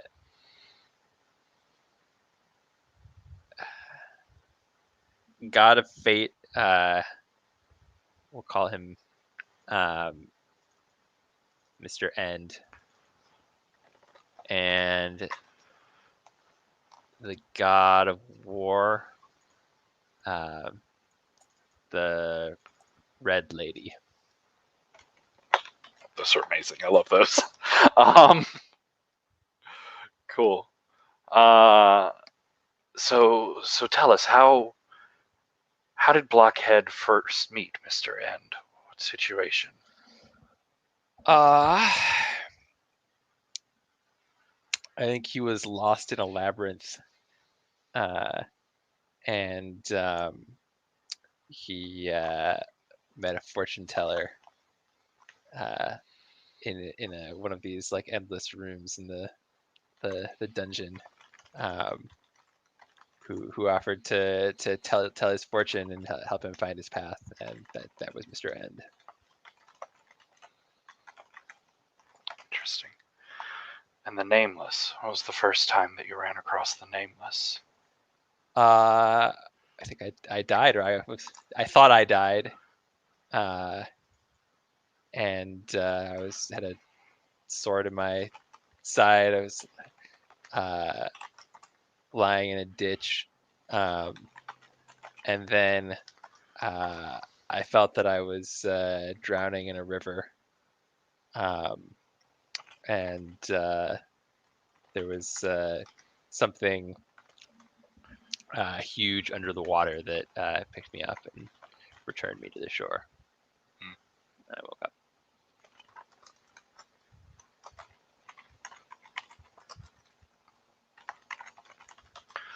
And what about the red lady? Where did you encounter her? I think I was like holed up with some troops in an old fortress, like outnumbered, and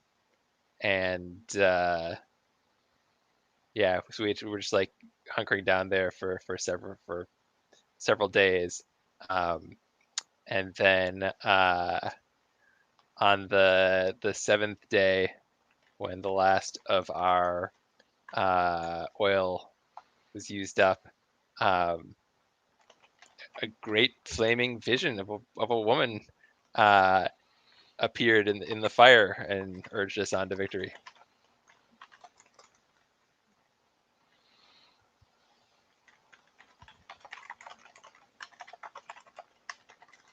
Neat. Cool. I like those.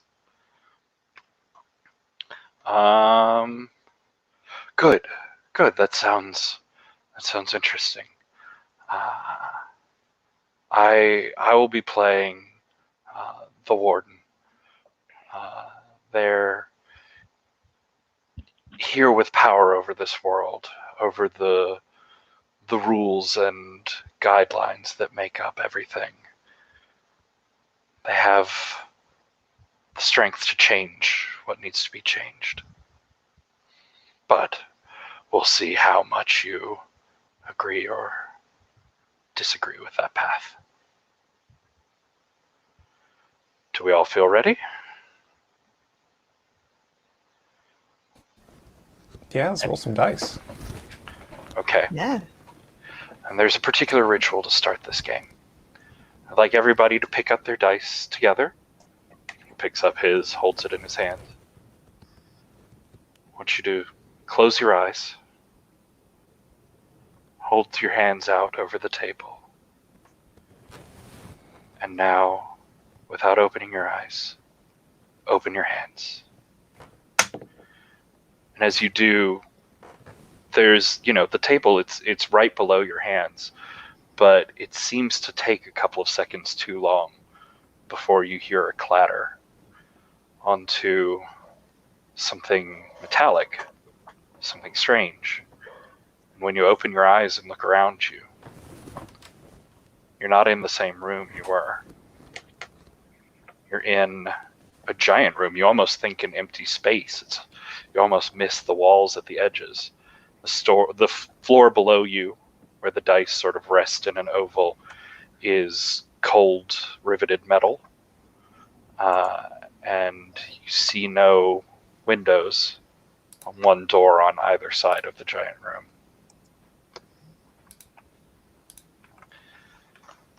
And Barrett, he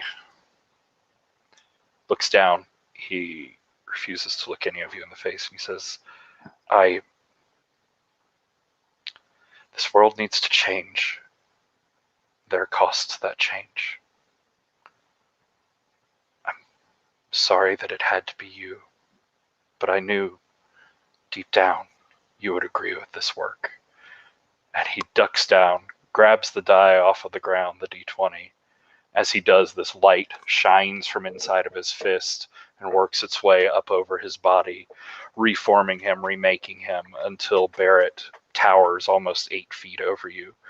He's in a sort of like bondage and armor inspired version of a warden's uniform, which has a giant dove descending across the front of it.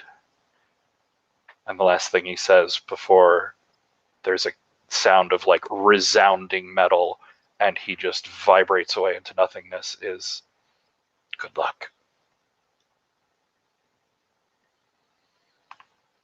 And you're left alone with the sort of echoing sound of his departure. What the fuck? So some out of character questions. We look like our characters? You still look like your normal human, everyday selves. Okay. All right, and we feel like our rollers. And so did Barrett until he reached down and grabbed the die. What the fuck? Well, that's some weird shit. What was in this Funyuns? Yeah, is this like an like AR type thing or virtual reality? Like, Or did he like drug us and put us in some kind of secret prison? And I'm just gonna I haven't said anything. I just bend down and pick up my dice.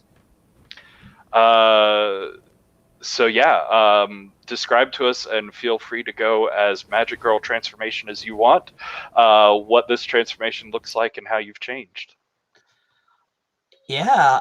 So I bend down to pick it up, and like I feel like this is a thing where like I bend down to pick it up, and there's like a clanging of metal from the darkness, right?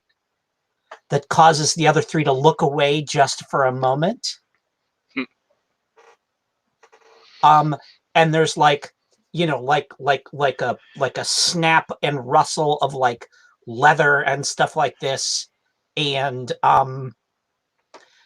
like when they turn back, this broad-shouldered, slender-waisted, 6'2", like leather wrapped all the way down. But like I've got those like fingerless gloves, right, and stuff, like down to like each of my gloves has like 3 slender throwing knives in the back of the glove. Like it's comical, like the number of blades that just festoon my arms and legs, and like a bandolier. And I've got like a slender little like a quiver that looks like it has like 4 arrows in it, but we just know that as the game progresses, it's never going to manage to be empty somehow.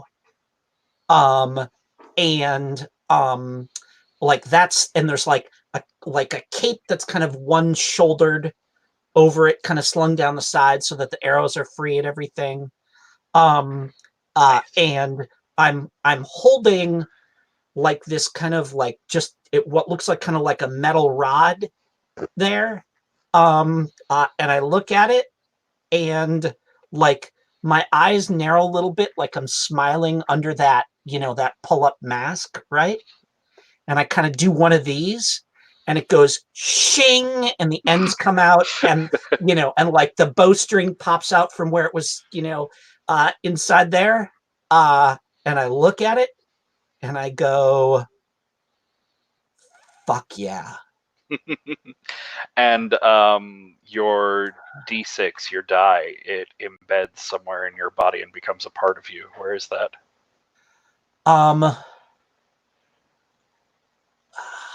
I really, it's got to be in my body, huh? If you got another idea, throw it out there. Oh, I think it's totally like I feel like it would totally be in the bow. Like yeah, like it just like it's it is like and it, well, I guess, yeah. No. Okay, I know what's going on. Okay. Yeah, when I appear, I've got the thing like this, and I've got an eye patch, right? And you can see that like there's just a little bit of a like a little bit of a square indentation coming out from the eye patch that I'm wearing, right? Yeah. Okay. Nice. Okay. Cool. And just to give you a sort of internal sense for your character, looking at the stats for this game, Kieran's sort of description is that like a 1 or a 2 in any stat is everyone you've ever met in your entire life before. There are some like Olympic level athletes or Stephen Hawking level geniuses that have a 3 in some of their attributes. There is no human that has a 4. So Yeah. There is just this power and perfection flooding into you. Yeah, and just like I took my 4s in dexterity and constitution. So I feel like just like every movement looks like liquid just as I'm moving and I'm snapping it out and I'm like examining the knives and stuff like this.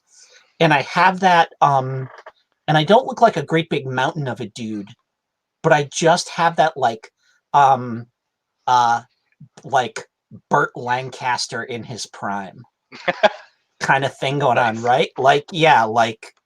Just like I could almost certainly handle any situation I get into. So there's the as you're changing and people are taking in the awe and wonder of your new form, whose name I will learn, I swear. That's El okay. Cierto. El Acierto. Yeah. Mm-hmm. Standing there, there's the like fading off echoes of the metallic clangs that took place in here, but they don't quite fade off into the edges. Instead, they seem to keep circling around, and you hear this like metallic digital distortion that comes up out of nowhere and resolves itself into a groaning, a whining sort of sound, a growl, a sound of menace, and you start to see movement in the shadows at the edge of the room. So what are the rest of you doing?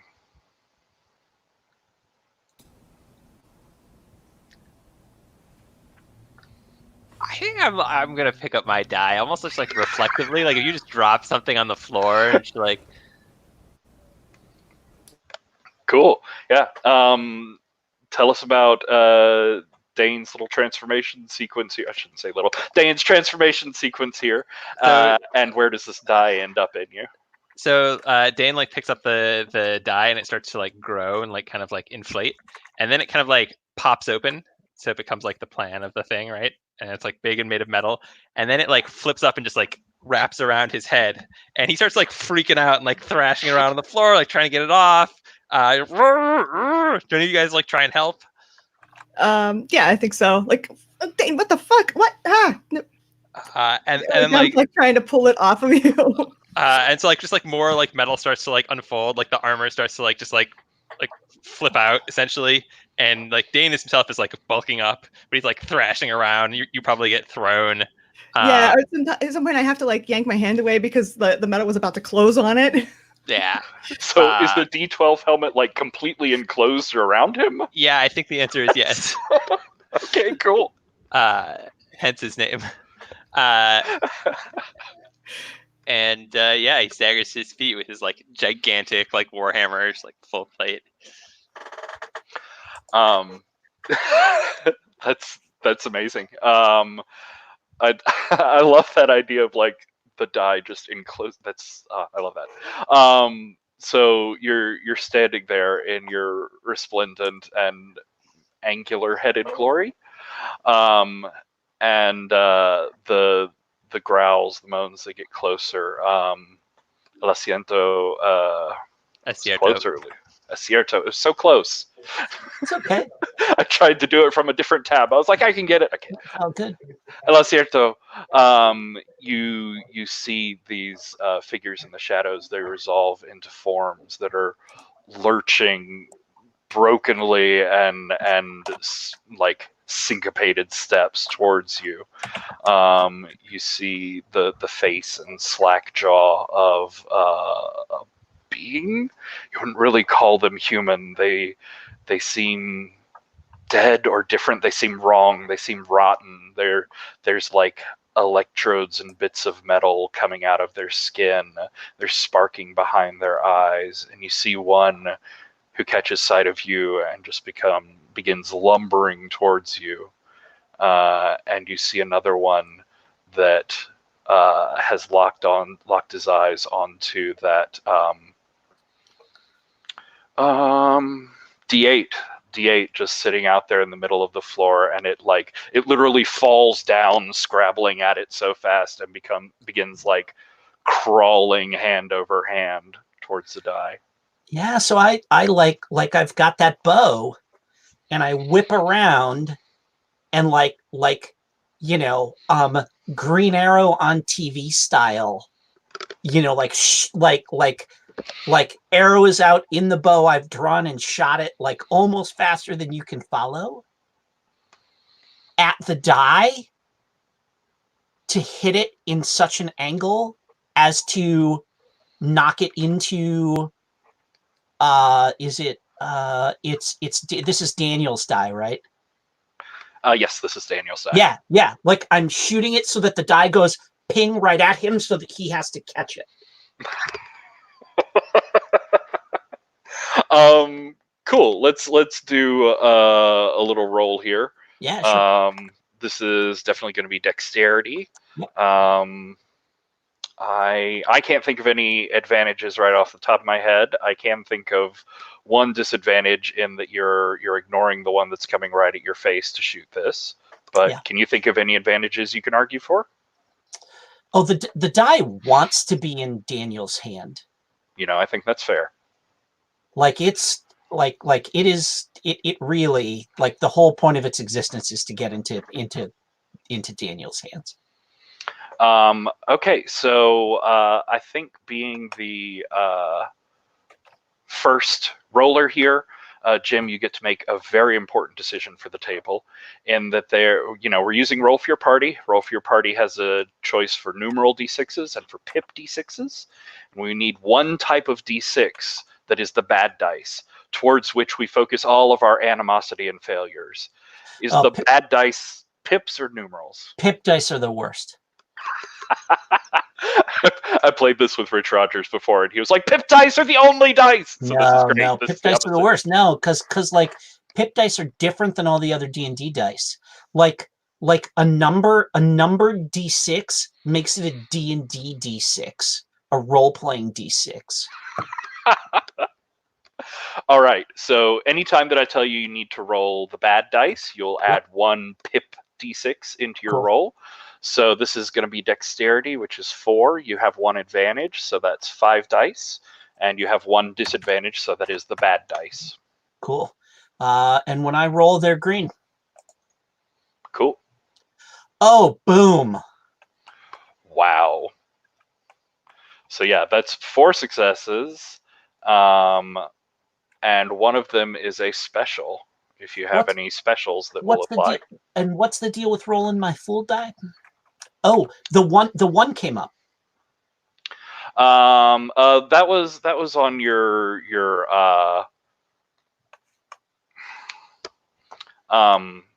bad dice where the one came up. Okay. Right, cool. I did forget to push you for a little bit of foolishness, but I feel like this was a pretty straightforward action and wasn't entirely reckless for you. So yeah, I don't think you got your fool's one in this. I'm ignoring the things that are attacking me. So there's that. Now what is when you say a special? Which is going to be, usually they'll be off of your equipment or off of your fool stuff, but anywhere where it has like the bolded special, I don't think you have it.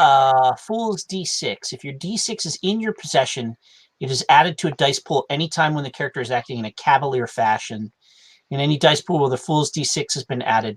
Oh, okay. There's a special when I add my Fool die. I did not add my Fool die because I was not acting in a particularly cavalier, like an exceedingly cavalier fashion. So my special doesn't apply. It's just a regular roll. Cool. But that is still a phenomenal roll. 4 successes. You are going after this thing. It is just normal, all stats 2, defense 1. So he has a defense of 1, so that takes 1 off of your attack there. So you have 3 successes. He has a guard of 2 and a health of 2.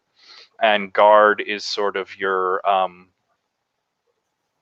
can y'all hear me? Yep. Oh. Not. Anyways, your guard is taken away before your health. It sort of represents your dodging, your energy, your sort of easily refreshable hit points. Your actual hit points take a lot longer to come back.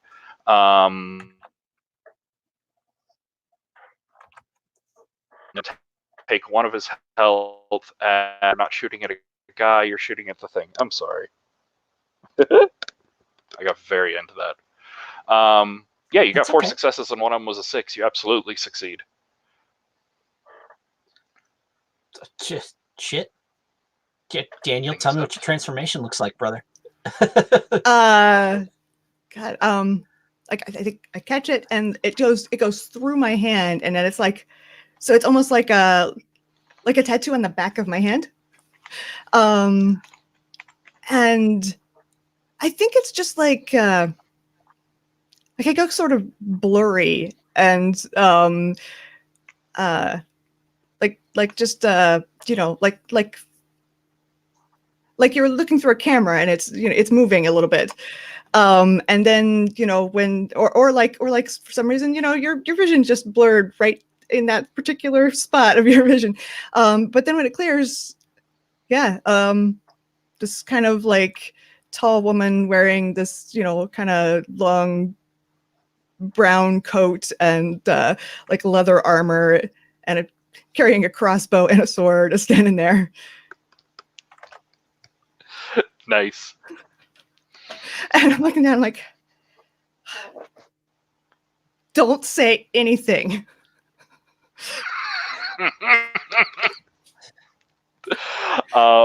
Nice. So, Robert, Magnus, that's it. I'm sorry, I'm super distracted, because my computer's just freezing and glitching all over. So yeah, your video is frozen on the StreamYard, but we can still hear you fine. Or at least I can. Okay.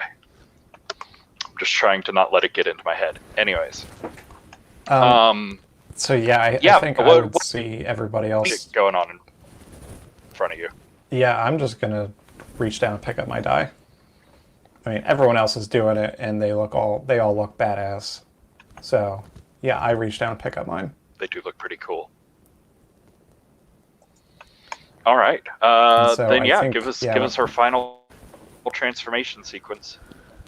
Yeah, so I think when I pick up mine, it's a very plain. It's a fairly simple transformation insofar as it's almost like at the beginning of like a Mega Man level when Mega Man just shoots down from the sky, just that energy blip, and so yeah, it's just like a column of blue energy comes down out of nowhere and just kind of envelops me, and then it sort of dissipates, and I'm standing there, you know, in like the all white leather with, you know, the red scarf that is just flowing for no real reason because there's not really any wind or anything. It's just flowing because it's cool. And yeah, I think Magnus is standing there, and actually a character named Tempest. And he's got like one hand behind his back, like on his sword, and another hand just like holding up a gun. And I think his die it's sort of like implanted just like in his forehead. And almost, so he's got this visor also like in front of his face, which gives him like a heads-up display from Gypsy, his AI. And I think the die in his forehead is kind of almost like broadcasting onto the visor. Nice. And Bethany, I forgot where your die ends up. In my hand, like through my hand. Nice.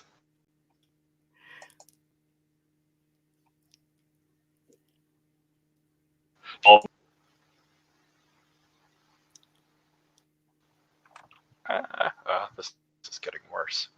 Yeah, you I couldn't hear you there for a minute. But... I was saying, like in the center of your palm. Yep, like you can see the corners of it on the outside of each, you know, on either side, but most of it is like embedded right through the middle of my hand.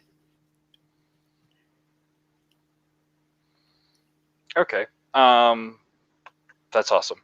So, I'm very sorry, but this is not getting better. So we're not going to mechanics through this. This fight I wanted to have as like a slow introduction to the mechanics, but I can't think about that right now. But as you sort get your senses under control again as you see what's going on around you. There's like a half dozen of these fallen, of these like techno zombie creatures, shambling their way towards you. They have, a few of them have weapons, but most of them have like sharpened claws from their hands swiping at you. So I just want to go around one at a time, and each of you tell me the like highlight badass moment of how you take down this group of fallen. So Sam, Dane, tell me what it looks like as you take out a few of these fallen. I think I use my like War God minor miracle to bless my hammer, which causes it to be like encased in kind of like ghostly flames, and I just start mashing these guys.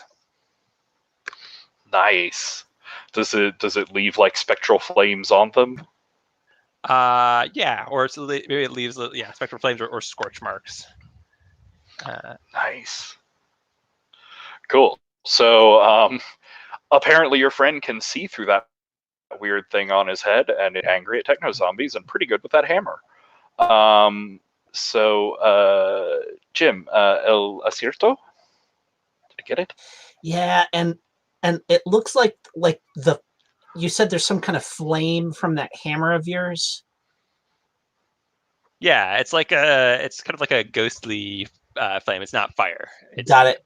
Okay. And so like you're like swinging it, and I do this thing where I like do one of those like sideways like cartwheel while standing in the air things. And while I'm upside down, you know, 2 arrows come out of the like I do that 2 arrows off of the bow simultaneously. And Nice. they like as your hammer is swinging, they shoot past like just as your hammer has gone by, so the tips catch fire from the trail of your ghost flame going by, and then like each of them embeds themselves into the eyes of 2 separate techno zombies. Beautiful. Bethany, tell us about Daniel and how do you fight? Yeah, you know, I just, you know, kind of draw the crossbow, and a little surprised that I suddenly know how to use a crossbow. Start firing and like keep firing, but as they're closing in, suddenly I just like draw my sword and just like as they're within like reaching distance of me, just suddenly turned into this like whirlwind and moving so fast that it, you know, like, and kind of a blur, and there's just like, you know, whatever techno zombie blood looks like spewing up from everywhere the sword touches them.